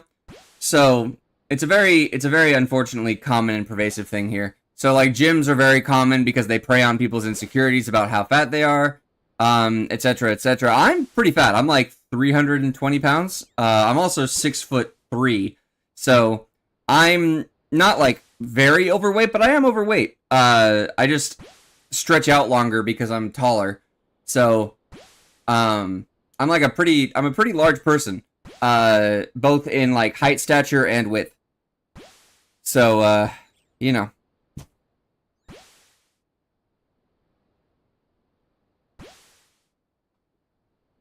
I really don't care. I don't necessarily want to be like super fit. I could stand to be healthier for sure. But I don't really care about how fat I am, you know. On my fourth I should definitely eat healthier though. That's the thing. I'm just looking for a chef's hat. Which doesn't always mean that you're gonna get thinner. So Yes, we got the chef's hat. Beautiful. Okay, this is my last task. You know. Enter the Cooks Guild. 5,000 points and 5th relic tier unlocked. Oh my god, I'm so excited. Slayer Master is a sick relic, but since I don't have Mauritania unlocked, and I don't plan to, I'm not going to get a Slayer helmet, so I don't see that much use in it. Production Master is genuinely very good. It's between Production Master and Treasure Arbiter for me, but I'm trying to maximize fun this league, and Treasure Arbiter is just, it sounds so fun, especially with the Clue Compass synergy that it has. Clues will always have the maximum rewards. They'll be completed in the minimum amount of steps, and I can ignore every single clue requirement essentially. So it is amazing. Not only that, but clues are absolutely a cheat code for more points. Here's the first easy clue.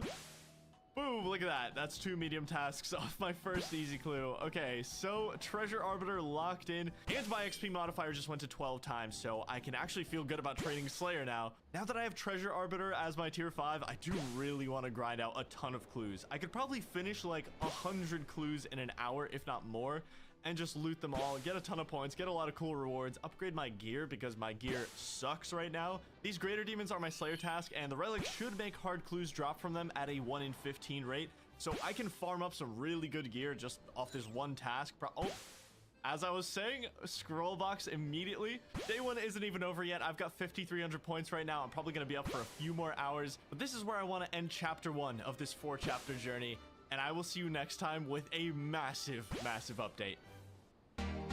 Yay, massive updates.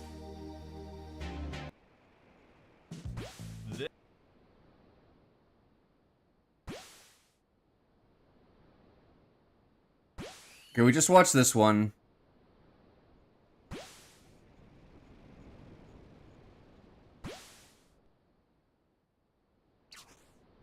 Welcome back to RuneScape League's Raging Echoes, where for the next couple weeks I try to create the strongest build in the entire game and slice it up into 4 chapters for you to watch. We left off with a tier 5 relic pick, and I wasn't even finished with day 1 yet, so it's time to catch you up on my next several days in the league at lightning speed. This is chapter 2. Finishing up my Greater Demon task got me all the way to 60 Slayer and got me a bunch of hard clue scrolls. Finally got 300 Slayer points, so it's time for broader fletching. This is going to get me 99 fletching because I have infinite money, so such an amazing unlock for me. Also, we got a Cal Fight task. That's good. It's good. We can do Cal Fight Queen later. And then it was time to open some hard clues and hopefully get some gear upgrades. Oh, magic shortbow, okay. Ooh. And points for the first hard clue. We will absolutely take that, even though knives are insanely good. Next, oh, armadillo d'hide boots. You can't see them because they're covered. Oh my god, that's so good. Oh, Sammy bracers. Let's go. Okay. And final clue. Yes. Oh, and a d'hide shield. That's so good. That's actually Motherfucker's so got all good. the range Okay, gear he I needs didn't get now. black d'hide shafts, but that is really good. Okay, massive set of upgrades from just these 6 hard clues. It is that time of the hour. We're about to get another combat mastery point. This is a level 57 Slayer requirement monster, which is one of the combat Real quick, I'm mastery gonna do tasks. And the this farming is pretty thing up nice above me for because I all the keep PvP forgetting I about want it. to do. Every But since I'm fifth here, range I may is as gonna kill well. me 5 Right? HP, and damage taken is reduced by 15%. So let's go ahead and get that going because I keep forgetting about it. Like I forget it every single time. I go back to the bank and I'm like, whatever. And then now I remember it. I gotta go do the farming. Let's see, Termin. Where are my potatoes? This is a big one. Combat mastery point number 5. Potato seed. Also, the amount of points I get from just So the farming getting thing is this. I'll show you here. is Just give me a insane. sec. There's 200 for equipping it. There's another 200 just for sacrificing it to the Inferno. Potato. Okay, let's use this 5th combat mastery. This is All right. going to set my range attack rate to 50%. I'm gonna need down, so probably be 2 more potato seeds. I think it's like 3 per patch. Anyway, you just take the seeds you need. You go up here. There should be a leprechaun up here that you can talk to take your you give him your let's get some more points by doing the Jad task. farming equipment, Boom, 80 and then you points for take one them Jad, from him and when it another is 80 points for 2 Jads. I went to okay. complete So you some just smithing exchange tasks because he at basically is like a last storage like box 15 for minutes to get specifically 70 your smithing farming here. items. I wanna have some fun, and So also I have a you gotta Calvin rake the task right now, so allotment, we're get it gonna all do some clear of all Calvin Queen, weeds. and maybe I'll get really lucky on this Echo Orb drop, and we can go for the Drygore Blowpipe.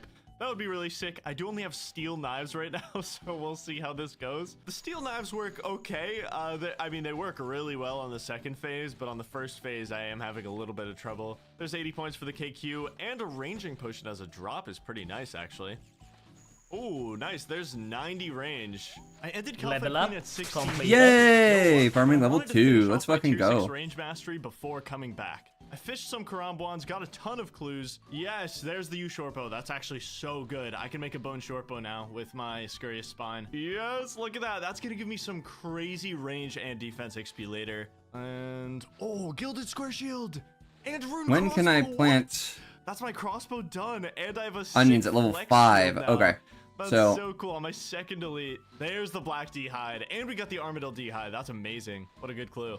I'm using the Bone Shortbow on long range, and it's still 2-tick. So look how fast I'm getting XP. This is like 4 million defense XP an hour. Jesus I'm Christ, gonna be out man. here in no time. I'm gonna go for this tier 6 combat mastery. I just need to hit 100 combat level, and I'm going to have the power spike of a lifetime. By the way, you can turn in these extra spines for XP lamps on attack, strength, or defense, and it's just such an easy way for me to train those stats without being a melee build. Who could have seen this coming? 100 combat, the final mastery point for range. Got me all the way up to 77 defense chasing this. This might be my favorite mastery. Never miss with range. The implications this has, my god, it's absurd. Knives will officially be on steroids. And we have 60% prayer penetration, which will be very nice for raids. Fully maxed out the range masteries now, which means we can go grind for some insanely good gear. We're strong enough now. This is all I needed to start taking down some bosses with mithril knives. But first, you know what would be awesome? Meal prepping without the prepping part. That's what today's sponsor Factor does for me. Look at these meals. Aren't they beautiful? They get delivered to your doorstep. I'm logging off today in the top 50 of league points, and I'm sure I won't be tomorrow. All right, so let's talk about something real quick. Jagus decided to start this league the day before Thanksgiving. Naturally, I'm addicted as hell at this point, but I am going to be spending basically all of day 2 outside of the house touching grass. it's not. It's better than fast food, that's for sure. But it's way too expensive for what it is when it's just pre-proportioned groceries, right? You don't get any extra. It's basically all you have to do to get everything you need from Factor is one, be okay with going during one day a week or one day every 2 weeks to the grocery store and buying the ingredients listed on their package, which you can find online. And there sure, like there are like the prepackaged meals, great, it saves you time. Some people don't have time to cook. That's fair. However, if you're going to do that, it's the same as microwave meals. Literally, you're not getting so much more health benefit from that. Maybe better flavor. Literally, there's no point. There's no point in spending that much money for what it is. You can take their like other ones. I don't think it's HelloFresh, but I know there's like other ones that have like our meal prepare kits where you do the recipes, getting sent groceries. You can look up their recipes online and just buy the fucking ingredients, right? And you can make it for significantly cheaper. Significantly cheaper. I decided to complete Taibawanai Trio, buy a ton of Karambwanji, and I proceeded to AFK fish for 9 straight hours during Thanksgiving on day 2. Am I proud of it? I mean, do you see these levels? Next question. But I also wasted absolutely no time that day getting more points from Calphite Queen and unlocking my tier 6 relic. I'm absolutely choosing Banker's Note for the insane versatility it provides for skilling, for bossing. Basically, you can note and unnote anything. Oh, I forgot to give him back the. That's I'm gonna forget that a bunch. So immediate resupplies when skilling wherever you are. I mean, it is the most insane relic ever put into the game, I think. We just use a stack of Crombons on it. I'm gonna and forget with that so we many have our times. Food unnoted right in front of us. It's beautiful. Now that I have Banker's Note, I can just stay at KQ forever. There. Just now not those even grow matter. over So time. free. Until about 45 minutes, I think they're gonna be fully grown. I'm not sure, or they're gonna die. So there's two possibilities. At my low level, they're probably gonna die, but you still get the experience from planting it, so it's worthwhile to do. Not a specific reward, and I got exactly what I was looking for. Yes, this is it. Oh my god, I actually got it. I'm so happy I got it. I can teleport straight to DKs now because I don't have a Rune Throne Axe. I had like no way of getting to DKs. This is so perfect. Now I can just come back here as many times as I want with the Clue Compass. Okay, let's see if I can grind out the DK's Echo Orb instead of the Calphite Queen one. Okay, knives are doing their job, I will say. Now that I have perfect accuracy on everything, it's just such a breeze. Like, now we just go for the big damage upgrades and we are gonna be smooth sailing. Hey, let's go. First drop, Sears Ring. I'm pretty sure every single ring and unique drop here is gonna be 80 points, so it's good to get every single one. Oh, that's a really nice one. I actually needed a Dragon Axe. That's good. Oh, there's another. It's going very fast. I'm getting a new unique drop every like 2 kills. Jesus Christ. And another one. Circle. I think, oh, also Berserker Ring task and Circle task. There we go. A bunch of points. Nice. There we go. Now I just need one thing. I just need an Archer's Ring, and I have every single drop from DKs, which I've only been here like 8 minutes, so that's pretty cool. Oh, nice. Our first Echo Orb. Beautiful. I can do my first Echo Boss now. I'm not going to do it until I get the Archer's Ring. I just want to finish the ring set at this point. Yeah, I mean, I guess we can do Echo DKs now. That's fine. Okay, I just go down. Hello, boys. Oh my god. Whoa. Oh, and it switches. And there's poison splats. What the hell? Okay, you just have to keep the cycle the entire time. And I guess there's just going to be, they're going to switch their protection prayers on top of their heads. And there's going to be acid every now and then that you just have to dodge. Oh, this is like an enrage phase. The acid's going so much faster now.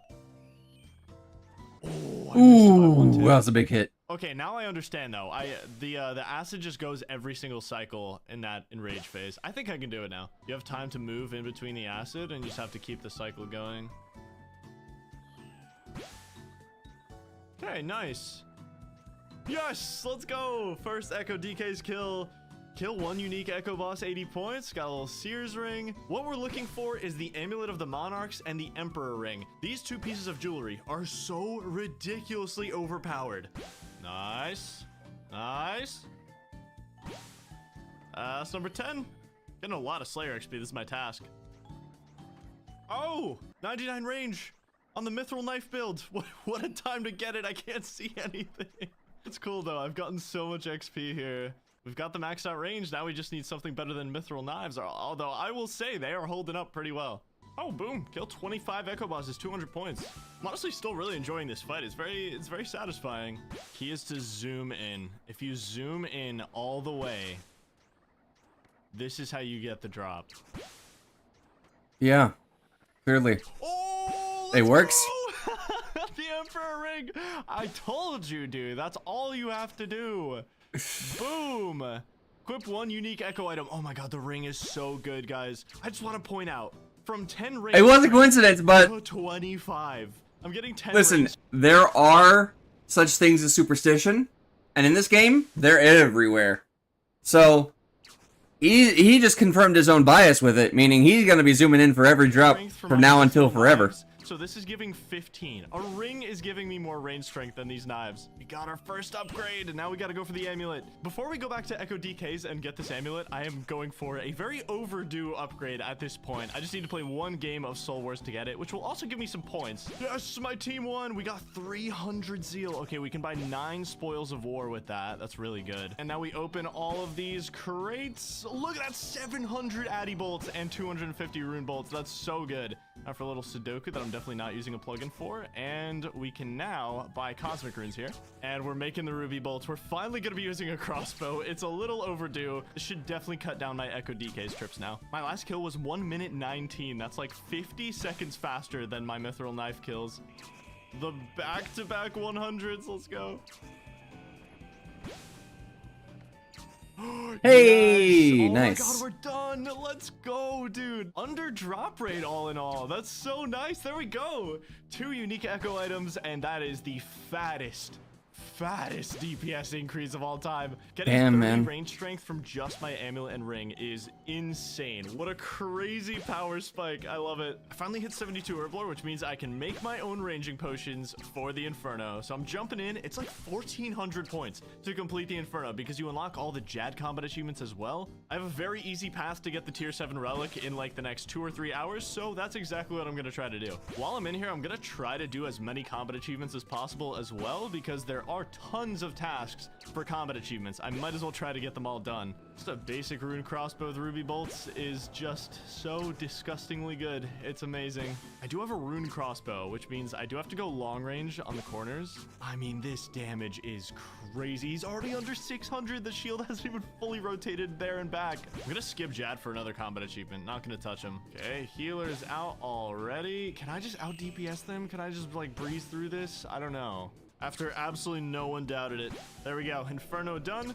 Oh, complete a speed task is a task. Oh my god, I just got like 10 combat achievements in one Jesus sequence. Christ. Oh, that was so good. And another 400 points for equipping the Infernal Cape. Beautiful. Okay, now to get the rest of the points from the Jad challenges, and then we'll be very close to a relic. And that is 6 Jads done, and we got the medium combat achievements done, so that was, what, 600 total points.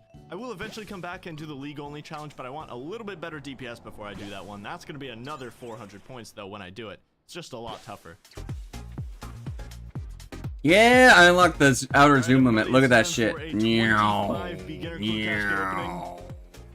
Thank you for coming. That is dun, dun, dun, dun, dun, dun, dun, dun, dun, dun, dun, dun. Pre-tier 7 task. I don't know how. Playing fucking GTA 2. We are going to go for the Vorkath's head and, of course, get the task for killing him. Incredibly fast. This is kill. so funny looking. Farm Vorkath for some dart tips and some arrow tips. But for now, tier 7 relic unlocked. Look at that. 20 tasks until a new area as well. So for tier 7, as much as I like things like Overgrown that auto farms for you, or Pocket Kingdom, which is exactly what it sounds like, Grimoire is just way too good. Any spellbook, every single prayer unlocked immediately. It's just way too big of a power boost for me.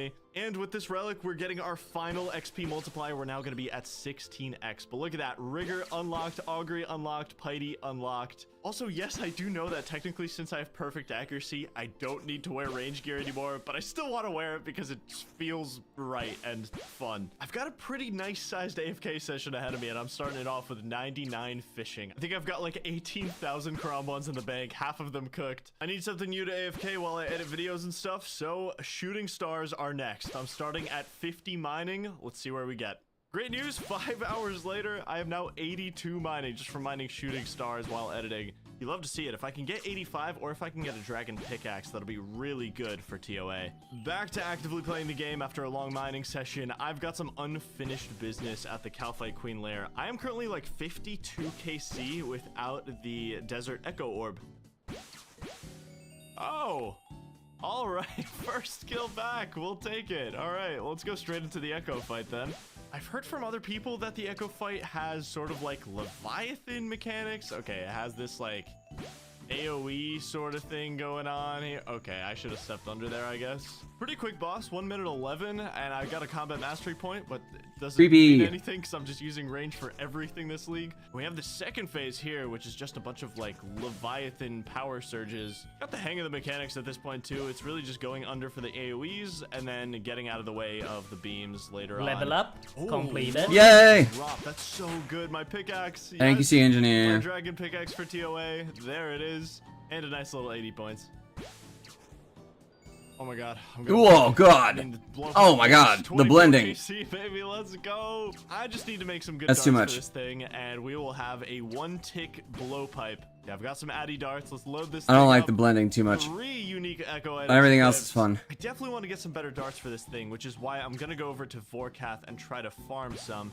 And since I'm about to be using the blowpipe, I actually do really need the Vorkath's head because the difference between 95% ammo save and 99 is losing a dart. You use Legacy Gray instead of white for the buildings. So that is very important. There we go. 39 dragon. It makes me feel more homey. I kind of like that. Dragon arrow tips for the future twisted bow. We like to see it. Oh, yes, we got it early. Nice. We got the forecast head a little early. Okay, upgrade to the Ava's Assembler, and we now have 99% ammo save. We are not losing any darts, and it's an 80-point task. I'm already doing crazy damage, but I'm like 2 drops away from doing insane damage, and next video, we're going to be going for that. I'll see you then. Ah! Whoa, what the fuck just happened?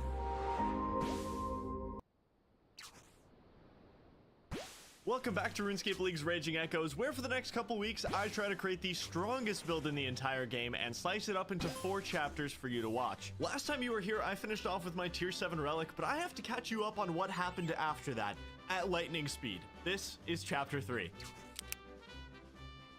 I think my new favorite pastime is doing Blast Furnace with Banker's Note. I don't know why I enjoy it. Oh so my much, god, that's but ridiculous looking. There's just something about it. There's 3,800 dart tips. It's time to get ready for raids. I just have 2 quests until I unlock them, and that's Contact and Beneath Cursed Sands. And I can flesh these darts while I do both quests. Very easy quest, took like 5 minutes, and we get some thieving XP from it, which is nice. Need 55 crafting for the next quest, and it took like 3 minutes to get. And the last requirement was 62 agility, which took a little over 20 minutes at the Brimhaven Arena. Oh, this was an insanely close call, guys. I almost took more than 30 damage. And there we go, Beneath Cursed Sands done.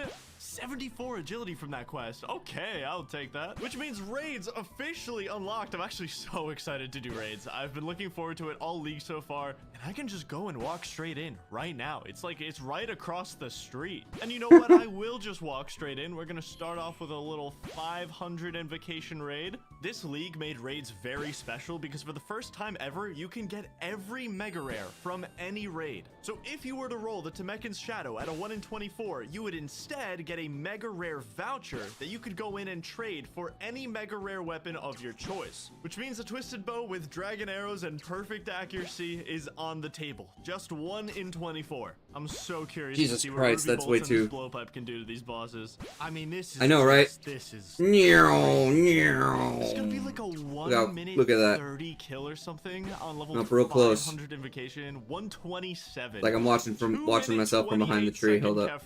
Akka was praying range for Sneaky, like sneaky. 70% of this fight, and I think this will still be sub 3. 2 minutes and 52 seconds without switching styles. That is disgusting. And that was once again just a crazy fast Baba as well. 1 minute 30. Okay, I see where most of my time in the raid is going to be spent. That was a 4 down phase 2 Warden. So that was like 5 minutes. And this final phase of Warden should just be crazy fast once again. I forgot a melee weapon, but that should be fine. First of many raids completed. Wow, I got so many combat achievements. White light, bro! I didn't get a purple. 60% chance to get a purple. It is 60%, something I forgot to explain here. Drop rates are boosted by 5 in League, so this 12% is actually 60%. Guess I have to do 700s to get a guaranteed purple. And we got our phalanx and kit and stuff, so that's pretty cool. We can cosmetically upgrade some things. All right, let's attach the kit to our assembler. And now we've got the Missouri assembler looking very nice. Oh, nice. That was a 3 down. I got the last crossbow hit. It helped. Oh, it's got 99 hit points. There we go, baby. Okay, this was a level 700 raid, 100% purple chance. It was still only 24 minutes with a rune crossbow and ruby bolts, which is broken. And our first purple, Missouri body. Okay, actually a very cool upgrade. 200 points for equipping some Missouri too. The Missouri body does give range strength, which means it's one of the few pieces of range gear that actually matter. It is very good. 2 more elite clues. Alright, I will be right back. I have to go to the restroom, but I'm gonna leave myself fishing. That's a Gone clue fishing. that I like to see. Damn, I look good. There's 25 elite clues, and that should be, yeah, fill 25 elite clue collection log slots. And this is the final task, because I just unlocked my final area in the league. And to me, it's a no-brainer. I have to go as Garnia. There's just no other choice for me. It unlocks Full Void, which, believe it or not, is the best range armor in the league. It unlocks all of God Wars, the Zerite crossbow, guaranteed 110 damage every time you use the spec. As Garnia unlocked, no regrets, and it's time to get some upgrades. But first, you ever just feel like you don't have a lot of energy? You're tired all the time? Especially when traveling and stuff over the holidays. I've been there. I was in one of these energy slumps a few years back, and I didn't really know why. Turns out I was treating my body like an actual circus. I wanted to gain some momentum back so I can start getting my life in order. That's where today's sponsor AG1 comes in. I learned about AG1 through the Dr. Huberman podcast, and when I saw him talk about it, I said, why not? Let me give it a try, and the rest is history. AG1 is a foundational nutritional supplement with 75 high-quality vitamins, minerals, and whole food sourced ingredients. It's got prebiotics and probiotics for gut health, adaptogens to help you deal with stress, and the most important thing to me is that it's NSF certified for sport, which means it has to meet the strictest quality standards out there. I started noticing benefits within days, and it all started with pouring some powder in a water bottle and drinking it. This was my first step. I started to have the energy to go to the gym again. I started adding things back to my morning routine. I reached out to AG1 to sponsor my channel just because of how great my experience was, and now here they are. So if you want to do yourself a huge favor, click the link in the description or scan the QR code in the bottom left, and you'll get a free bottle of vitamin D3 and K2 plus 5 free AG1 travel packs with your first subscription. And now back to leagues. We're gonna see how long it takes to get full void, because I think points are multiplied by... Ah, did I miss an AG1 ad? I could be wrong, but we'll see. Hey, first game done. 40 commendation points. Oh my god, that's crazy. We're gonna be done here in 22 games. You guys will never guess, but this is 22 games later, and we are done with pest control. 880 points, and I'm gonna be honest, guys, I absolutely hate that Void is the best range in the game. But it no just big deal is for this league because it scales the damage. 10% when your max hit is like 60 or 70 suddenly means a lot more than some range damage. So Void is just the greatest range armor to ever exist in leagues. Unfortunately speaking, I would have loved to grind out Missouri and have that be the best in slot, but Void it is. I need one final upgrade before I go full steam ahead trying to grind out a twisted bow, and that is the Armadillo crossbow. That's going to allow me to use Dragon Ruby Bolts, just another 10% DPS increase on top of what I already have. The Armadillo crossbow should be right around 1 in 102, but that's not even bad considering just how fast these kills are going to be. And we got our frozen key piece. We're going to need this later to do next. I don't even really have to pray correctly if I don't want to. It really just... it just doesn't matter, dude. Okay, first drop on 4KC, a little Saradomin's Light. I'm guessing that's going to be some points. Moment of truth. Yes, 30 points, guys. Hey, first real drop, Saradomin Sword. That's definitely some points. There we go, 80 points. Just got the task for a 50 kill trip, if you couldn't tell by the insane amount of loot on the ground. I just hit 50 million rage XP, like, if you guys even care. Like, I don't know if you do, but it's just... there's you guys even care. 100 God Wars boss, Casey. Don't compromise quality insurance for savings or your time for this ad. Hit that skip button, or... Yes! Yes! I love this game. Let's go, dude. Armadillo crossbow done. Look at all that fucking money he's leaving on the ground. Didn't go too dry for it. Making some ruby and dragon diamond bolts, and it'll be on our way back to raids. We are so incredibly bad. I guess he doesn't need it because he's a fucking trillionaire practically on this game. 5% extra DPS from the last time I was doing this. Yeah, nice little 23-minute 700 solo and a guaranteed drop. Who could have seen it coming? And the loot is a Fang. Okay, that's fine. I need one of everything. Until I get one of everything. Oh, I can't even equip it. 81 attack. That's okay, though. That's points as soon as I get that attack level. And another loot for a light bearer. Damn, that would actually be so good if I didn't have a ring. It's still a nice little 80 points, though. The Emperor ring is just way too good not to wear. There we go. Got my 82 attack. Just came in here to fight Kefri while I wait for some people to raid with, and got like 200k XP in 8 minutes. Now that I have my attack level, I can attach this kit to the Fang, and that's a 400 point task. I got that from the level 500 raid completion. I actually think there's another task, yeah, just to equip the standard version of it. So that's 600 total points. Doing a so kits like that basically make an ornament. It's an ornament kit. It basically makes it look fancier. So it's a way to upgrade your weapon with cosmetics. It doesn't really do anything for the weapon itself, but it looks fancy. So sometimes people will get those in the regular game. Through like clues or through like certain point achievements. It depends on what kind of cosmetic. Yeah, it's just cosmetic. But a lot of like high level stuff has it. Okay, so Sea Engineer has a magic build and he has the Temekin's Shadow already.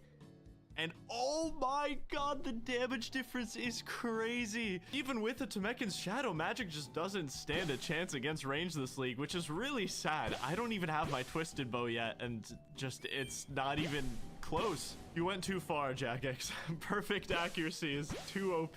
And the Elidness Ward, hello. Can't even equip it yet, but that's gonna be 200 points once I can, I think. I need to get 80 defense for this Elidness Ward I just got, so I thought of a really good training method.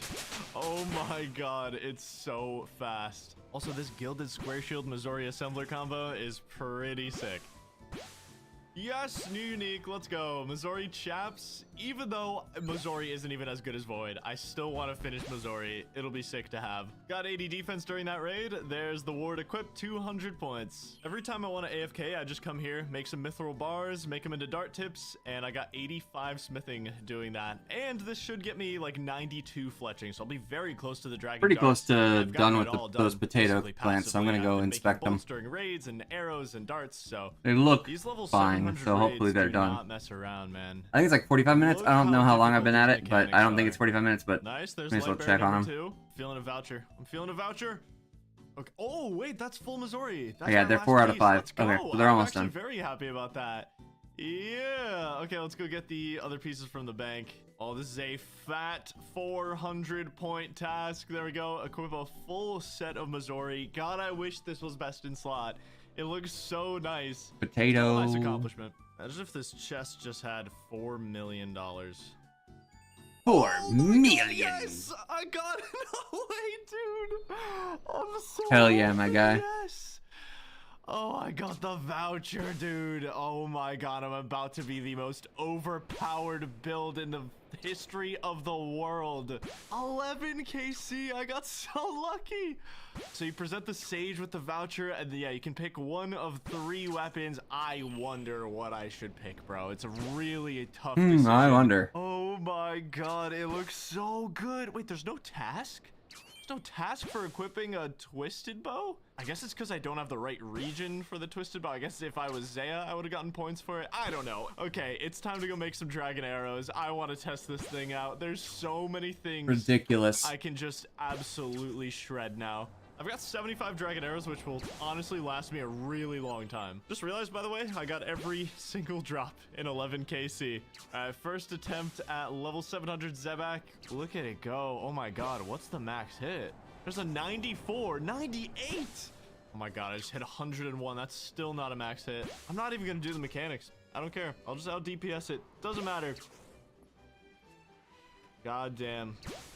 1 minute 2 seconds Zebak on level 700. There's so many bosses this thing is just insane at. Okay, the mole just pooped in my face. I have the perfect test for the twisted bow, and it's definitely the Jad League only challenge, which they created specifically for leagues to be insanely challenging. So you get 6 Jads, and then in between the Jads, there will be Inferno monsters. Every time you kill a Jad, 4 more Inferno monsters spawn, and you have to kill those, and then kill the next Jad. It's kind of insane.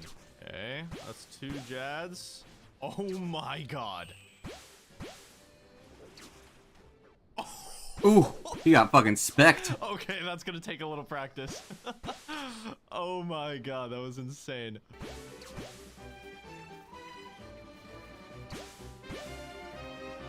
Yep. Okay, new PB for me, getting the Rangers. Oh boy. Okay, now we have Inferno's already hard enough, you know. That must have been the hardest one. Surely there's nothing worse than that. Okay, we had some melees, and now it's just gonna be 1 Jad.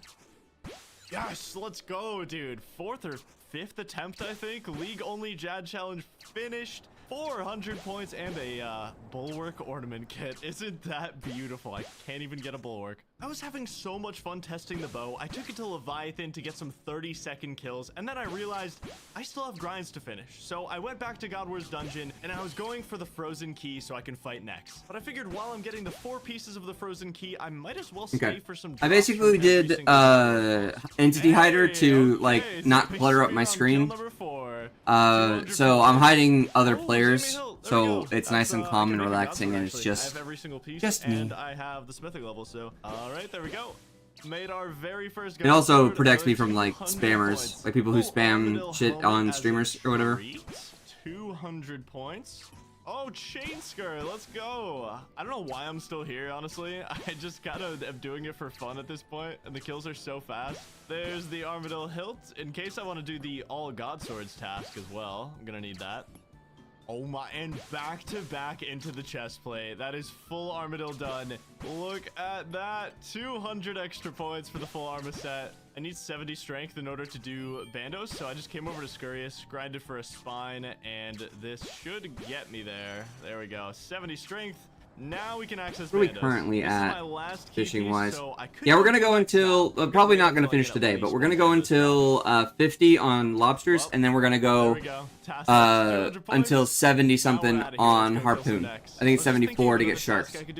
And I would like to have sharks as my main food source going forward, just because they're so them and Karambwans, because Karambwans are a tiki method. So we are looking for one drop from here, and that's the Nihil Horn. It's 1 in 51, and it makes the Zerite crossbow. This is going to be my first weapon with a special attack, and it guarantees a bolt special effect, which, as you can see, is very good with ruby bolts. I have to let you guys in on a little secret, and that's I have never killed Nex before, just at all. I've never killed it, so I'm doing this entirely just off reading the wiki page in like a minute and a half.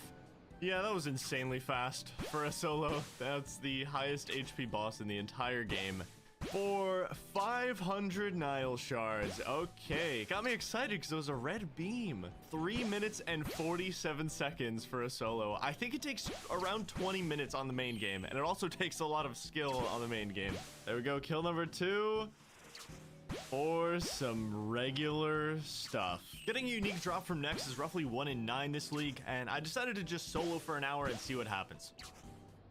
Oh, my first drop, let's go. Ancient Hilt, probably the most useless one on the entire list of drops. But if I want to do the all god swords task, then I will need that one, so I will take it as my first drop. Do you have a favorite skin color? You can't pick a favorite child.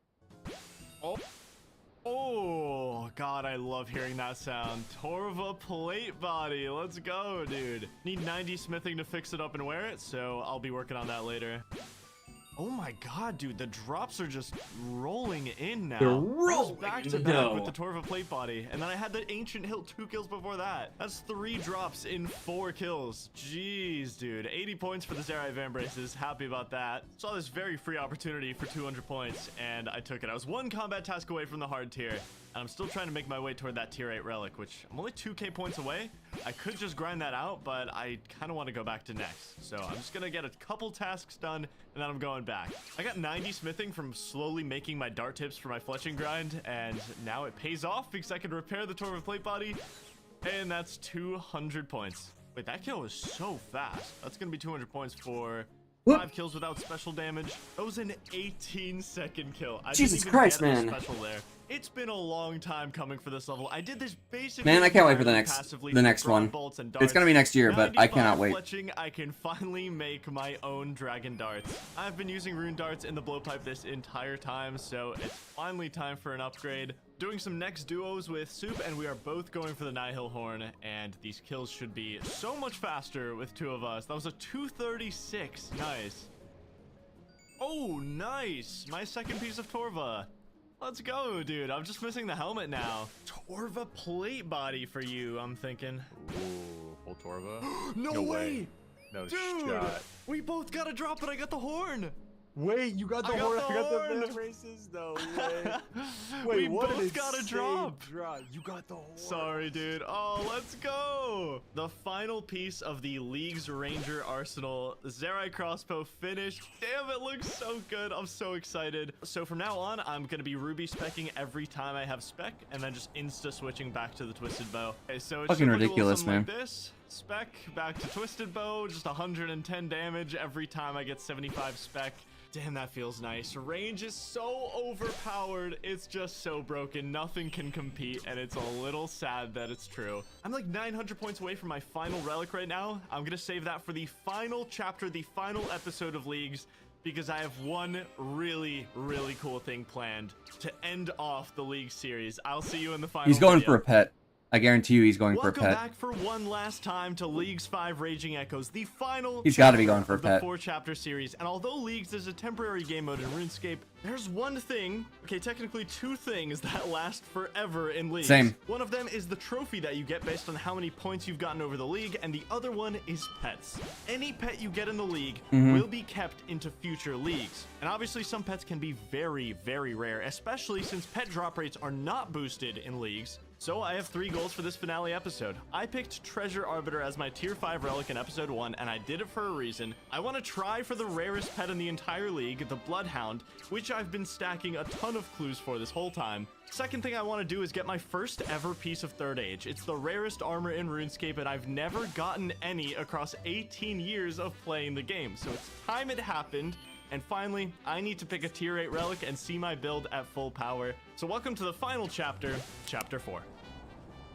I need to catch you up on what's been going on. Last time I got the Zerite crossbow and I decided to do about 20 more next kills to test it out and keep trying my luck. I got a couple more drops and I ended off at the 50 kill mark. Decided it was time to finish off the tier 8 relic. It's been very close for a while now, so it only took an extra 10 minutes, mainly through smithing tasks that ended up just being a ton of points. But it was finally time to make a decision. Okay guys, I've thought about this for a long time. This was a hard decision for me with this final relic, but here are my thoughts. I think a lot of people expect me to go specialist here. I mean, I have the Zerite crossbow. It's an amazing spec weapon, but I've been doing a lot of math and thinking about this from a lot of different angles. Specialist will allow me to spec 5 times, but since the Zerite crossbow is my only special attack weapon, it's only going to be good on things with over 1,000 health. That greatly limits where I can use it. The Twisted Bow can already hit 110 damage, which means I'm already averaging 72 damage per shot in most places. So is taking Specialist really worth it for that extra 100 or so damage for 4 extra special attacks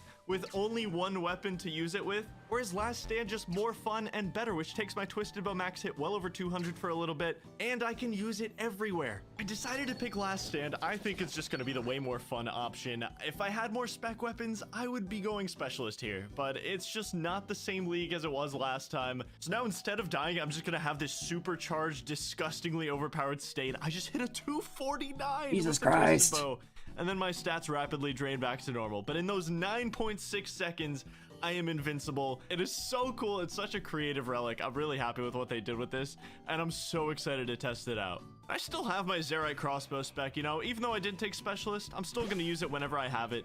All right, let's take a look. Yep. Just going to ignore the mechanics. Let's just keep going. All right. Even though it has a 3-minute cooldown, this just trivializes so many PVM encounters. Like, I want to die in most spots. I mean, 126, 103, 113. I'm doing like 500 plus damage in this state. It also keeps my range boosted to 114 after it wears off, which is better than a range bot, and I just 3-shot Calfight Queen. Okay, the ultimate test at the Inferno. Let's see how this goes. I'm just gonna get to this spot. Now I'm just gonna stand still. I'm gonna ignore every mechanic. I'm just sending it at this point. Not a single set spawned. Zuck still hasn't killed me. It's too late. I'm not even gonna get to test it. I didn't take enough damage.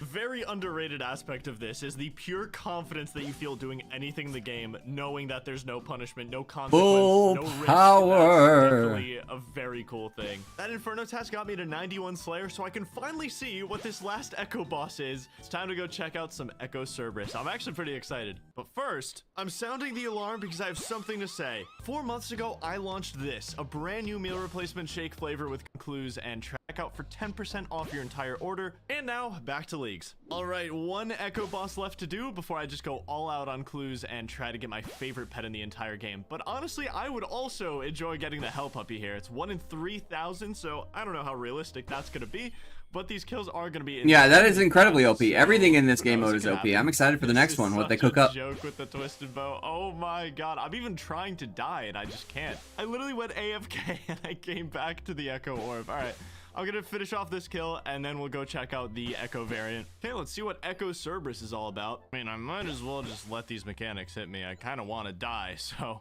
let's just trigger Last Stand here. Let's end this real quick. 185, 107, and he's done. Oh, that's actually so cool. There's 9 ghosts instead of 3, which is really interesting. I wonder if I'll even get to that part of the fight very often. Hey, a little primordial crystal. Not that I will literally ever use it. I haven't even done the full mechanics one time yet because I just keep killing the boss. You're just too strong. Ooh, eternal boots. Wait, that's actually 400 points because they already come as eternal boots. And it's a piece of the infinity robe set. That's actually sick. That's a lot of points. And that's what I was after. There we go. The dog sword on 50 KC.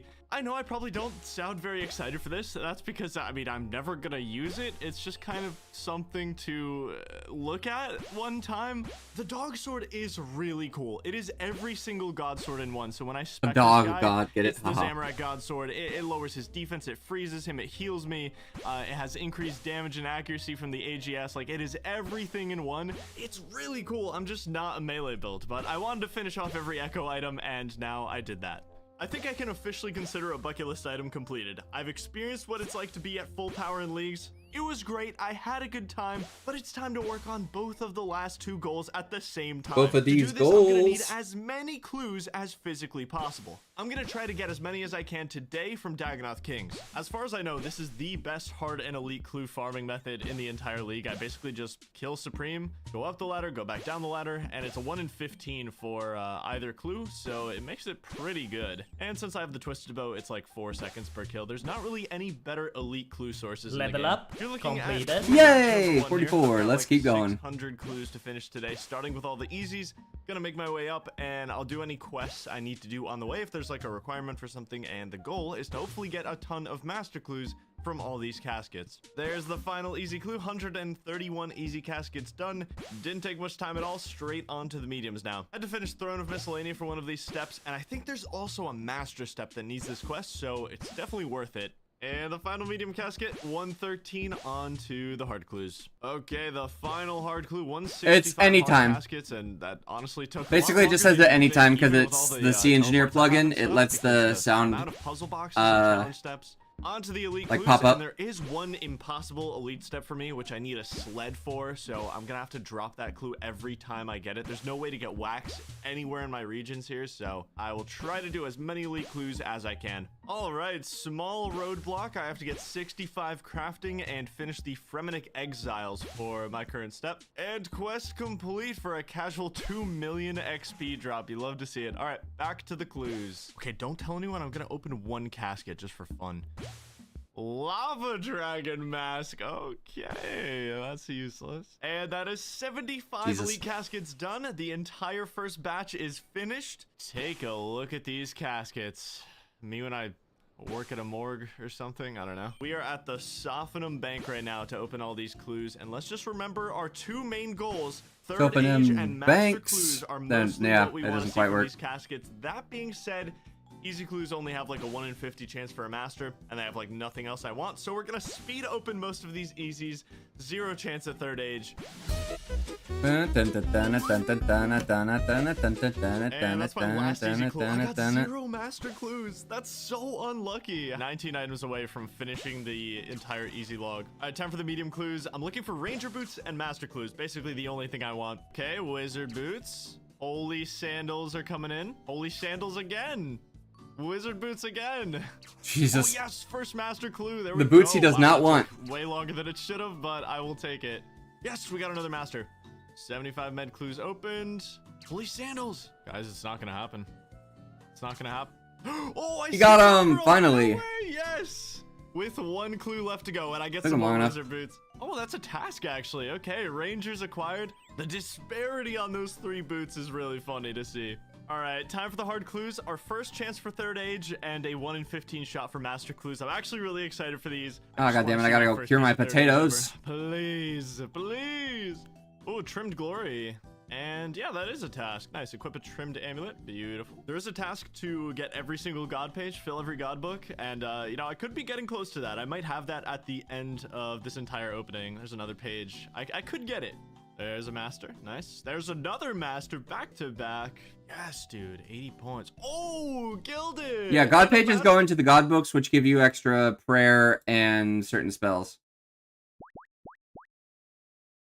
Not certain spells, sorry, certain, like, advantages. Just throw all those in there. Nope, I need a spade.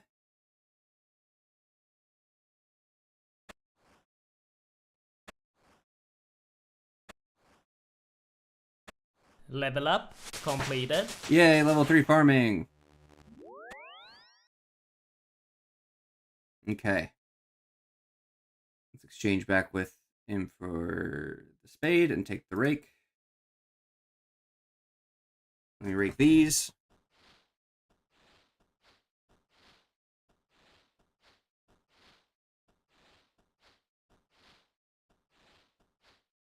A successful potato harvest. My children will eat this year. Let's go, dude. First gilded. So with clue scrolls, that is what we call hitting the mega rare table. Then once you hit the mega rare table, it's a further 1 in 10 chance to roll the third age table. It is a little lame that there's no task for gilded or third age. It doesn't even need to be a lot of points. Just like an acknowledgement. Yo! No way, dude. Third age, the bucket list. Yes. I mean, it was such a slim chance. Like either way you look at it, this was not supposed to actually happen, but it did. So that's awesome. Take off the bucket list item. We've received third age on RuneScape now. Yes, it was in a league, but I'm still happy. Now we just really, really want master clues. That's like the top priority now. Yes, the master clues are starting to roll in, and 500 collection log slots, 200 points, and 1 more hard clue for nothing. Okay, hard clues all done. We got a decent amount of masters, but the most master clues are going to come from these 75 elites that I stacked up. This could also have a decent shot at third age. Unfortunately, I'm in the wrong regions to be hunting master clues, but okay, first one right away.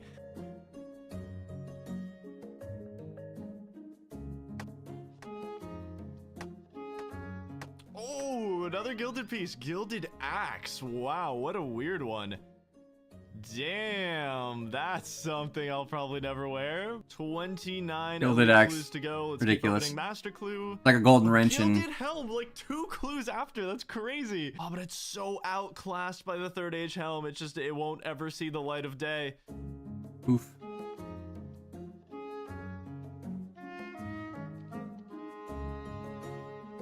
Really big master clue dry streak right now. That is actually kind of sick. I'm not even gonna lie. 2 royal pieces. Ooh. Nice. Hold up. This is actually, I kind of like this. I'm not gonna lie. I'm gonna need more of all kinds of seeds, basically. So the way I can get seeds is if I go and pickpocket master farmers, which is something I will do later. Probably not today, because I have to leave it at 1 o'clock, which is 30 minutes from now. So there's no sense in like switching tasks. So I can't really do any more planting at the moment. But my life right now. Everyone believed in him, and he did it. 81 thieving, and I'm right by the clue step right now. All right, on we go. Got the step done. Probably going to get it a bunch more times on the rest of these 27. I am back with 33 completed master caskets. We are looking for one thing and one thing only, basically, and that's the Bloodhound. And we just got it on our first I'm just kidding. The Bloodhound is 1 in 1,000, so it is not realistic whatsoever, but I have to hope. I have to be optimistic. Maybe it'll happen. Oh, the spectacles. Unfortunately, third age helmet just clears. It's not a competition, but it is. Gilded boots number 2. That's a good looking clue, but there's actually nothing in there, realistically. 25 master clue uniques, 200 points. No way. Gilded boots number 3. Damn, dude. What are the odds I get 3 duplicates of gilded items? That's crazy. Oh, I thought they were plate legs, but that's still cool. Hold up. For the ranger gold build, pants. Gilded d'hide chaps. Now all we need is the body, and we're gonna look sick as hell. Oh my god, so much gilded. It's the spade. He's got so much time. gold. Let's go. Oh, another Jesus golden Christ, shovel, because why not, my man? Hell yeah, the golden shovel. Golden bucket helm. We are so back. Oh my god, I actually got the gilded body I was talking about. No way. Okay, this is actually Goldman. so sick. This is actually Sachs. so sick. What are the odds of having this? And the final master casket for a double fancy tiara. Shockingly, no Bloodhound from 33 master clues, but take a look at this beautiful collection. Yeah, that's pretty crazy. I may only have one thing left on my bucket list for leagues, but let's be honest, it was always a long shot. I don't even have Zaya unlocked to streamline master clue grinding, but I decided to go for a moonshot to end my league, and after this opening, I decided to do a little bit more. Hey guys, welcome to Tileman 2, where I'm stuck in this corner surrounded by barrels. I ended up completing that all Godbooks task for 400 points and stacked up another 70 total hard and elite clues. To summarize this opening, yeah, nothing really happened, but it gave me 6 more master caskets to open, which somehow didn't give me a bloodhound. So unlucky. This gave me just one choice. I had to rewrite my goal entirely and act like this never happened. I don't need the bloodhound anymore, but I cannot end my league's journey without a new forever friend. I need a pet. I refuse to leave. I started doing anything I could. Hundreds of Dagonoth Kings, hundreds of Scurious kills. I tried to AFK fish my way to the Heron pet. But alas, after 73 million fishing XP, where did that leave me? Square one. There was only one thing left to do. You know we don't play. Stay out the way. Check out this look on my face. Since minigame points are boosted by 8 this league, the 1 in 400 Lil creator from Soul Wars suddenly seems a lot less daunting to grind out. Very With doable. Soul Wars worlds running constantly, this was my next best chance to get a pet. 30 points for a supply crate, and I'm getting like 250, 300 points a game, depending on if you win or lose. This is doable, guys. Surely I will just get the pet very early and be a happy little guy.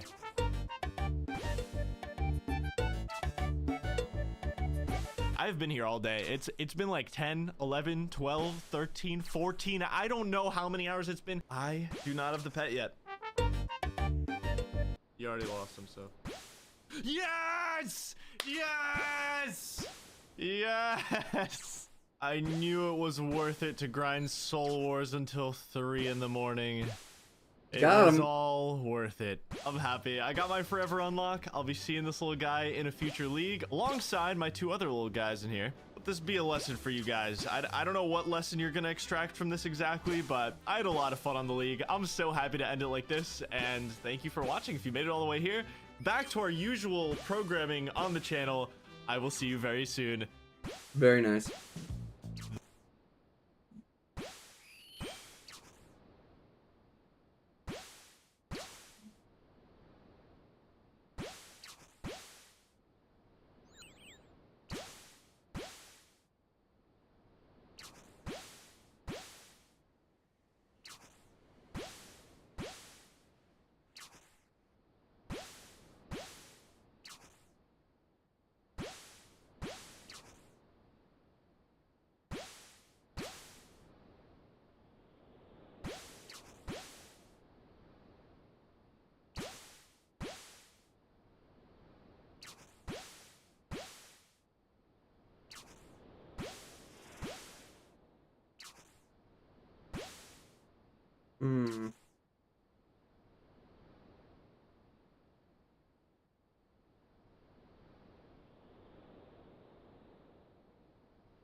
I don't want to start a massive thing.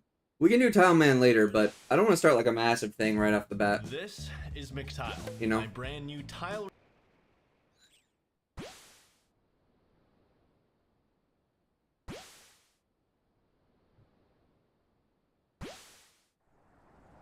Why is he showing up for me?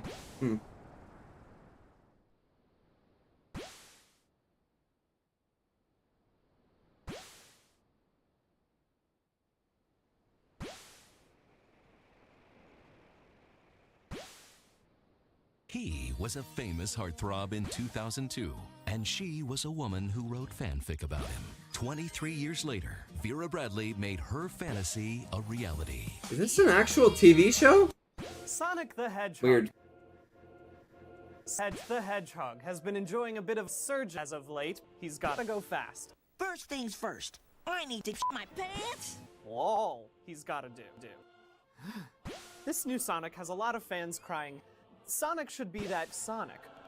But what if I told you that he turns into Dr. Mario after he is fused with the powers of the Chaos Sauce and the Sauce Emeralds and a hard-boiled egg? Because you go, oh, those eggs are, oh my god, those eggs. Please don't show that to me anymore. Seizing the sword. Now this is not a literal sword, obviously sword, but instead it's the sword or seizes the sword. Now this is not a literal sword. Smoosh. And then you can squeeze it out like that. You are literally pitting Sonic. Hold me, oh my. Lol. Get wrecked. The lighthearted hedgehog we all know and love died. He. And yet he is resurrected and lives again. What if I told you that this was not the iconic Sonic? Wario Kart World. What if I told you I that haven't this seen that was one yet. Sonic the Hedgehog? Please get it out of here! Stop! From the first line alone, we already know that 1,226. 2003.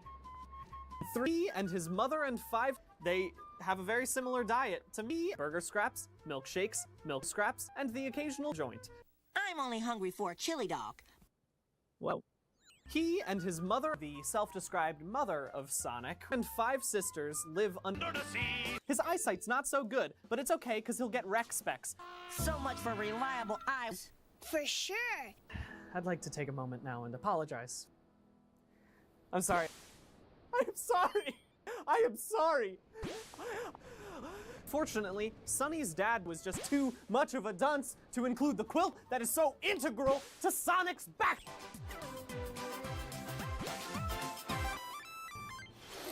I shall release every game, bundle them up, and then launch them into space.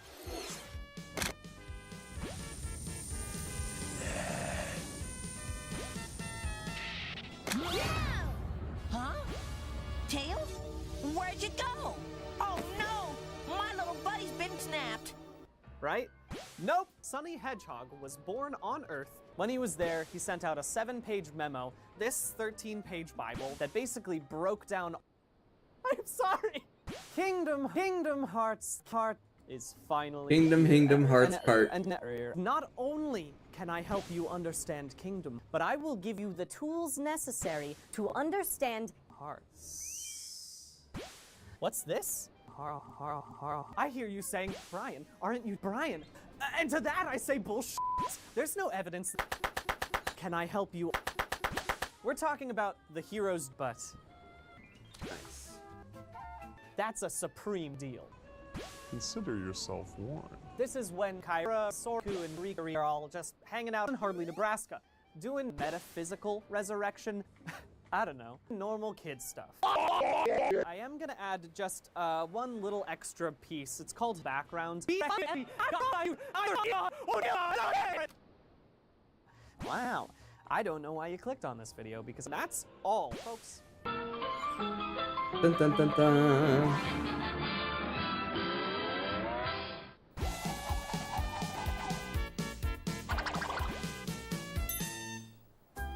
Hold it, Tails. Don't. You should never. No. Don't. No. Don't. No, don't. Very good, very good. Yeah, but this was at a time when I was filming the movie Ghostbusters. I played there. Really?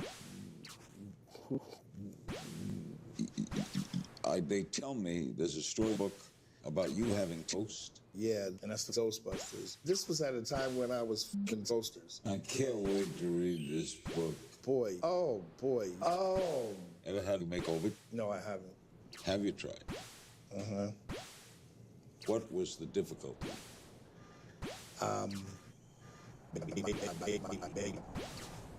Really? Uh-huh. I don't want to say it wasn't a dream, but it wasn't a dream. Really? But it's just. When you have substances, do you take any? Of course, I would several times. Yeah. We are sitting here across from each other. Yeah. Do you take any? Yeah. I don't want to say what happened. They tell me you did an interview with Larry King on ABC. Was it a ghost or like a person? The ghostly person. And you had an interview with the ghostly person? Yes, I had no choice. But that had to be an amazing experience. Oh my God. Is there a death going on? There is death going on. The loss of Prince had to be devastating. It was, definitely. Do you take any guilt? Definitely. Yeah, but this was a... There's no way you could sit down with Prince and resolve this? I mean, you both had great legacies. I'm trying to try. Why not try? Isn't it better not to try than to try? There was something that happened. I don't know. Really? I don't know. And that's the Senate. So you knows what happened? You know, I don't know. So you think what happened? The Waterbed King knows, and that's the first time I've said his name. Yeah. Really? Yeah. Really? Yeah. I'm just gonna sit and wait. Is there something going on? There is something going on. Sex? Is there sex going on? You having sex? Bobby, tell me. Now. No. Really? Watch episodes of King Larry on demand. Well, now, wait a minute. Bobby. Yeah. You having sex? Yeah, I. But this was at a time when I was filming the movie The Water Boy. You were in the original? Or part two? Part two. This was the doorman, my ex-wife, several times. The mayor, who they say the king was. The ghostly person, the Ghostbusters. And Nick knows. Him in-house. And I joined in, you know.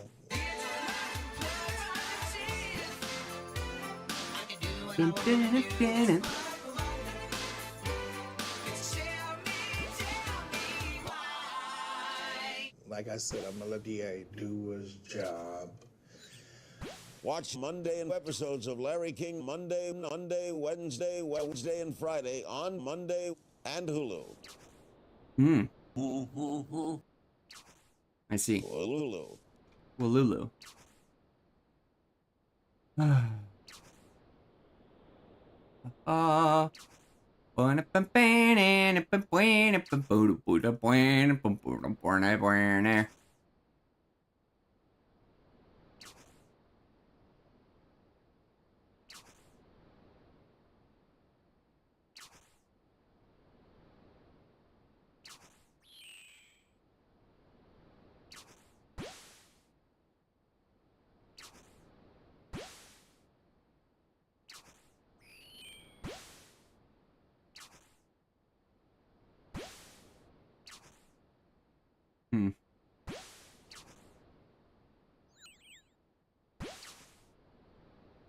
Ooh, all right. So I've got 4 more I have to get. I'm gonna get those to get the level, and then to get to 45, and then I will raid out of the stream, and we will go. I gotta go to work. We'll go sit in the raid for a little bit, but I am gonna have to leave relatively soon, to get where I need to go. And make sure I'm ready. So let's get this level real quick, and then find somebody to raid. Probably.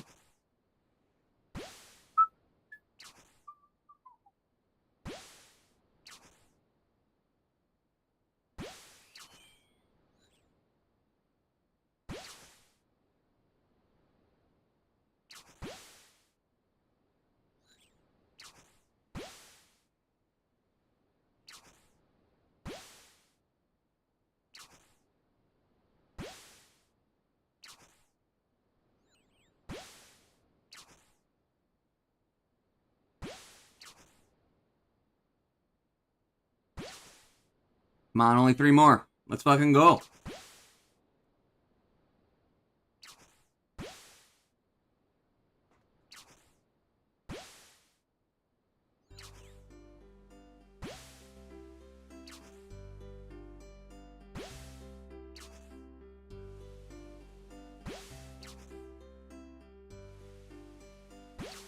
Two more.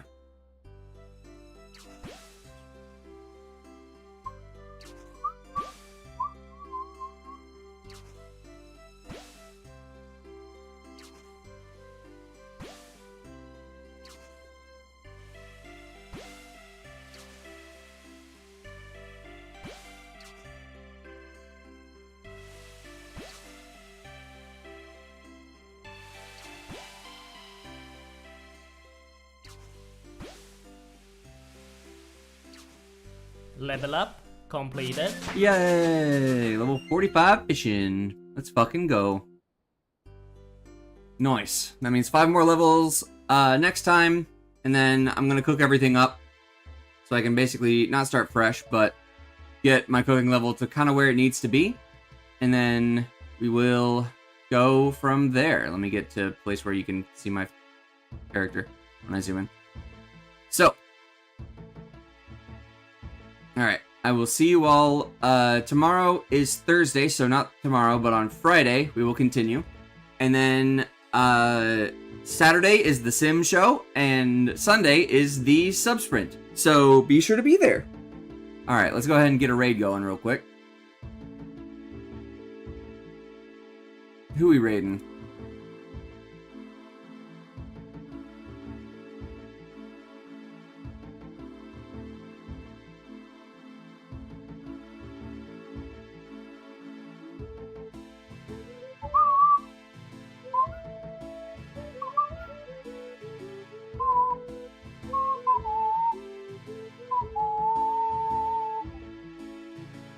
Oh yeah, we're getting into some Randy.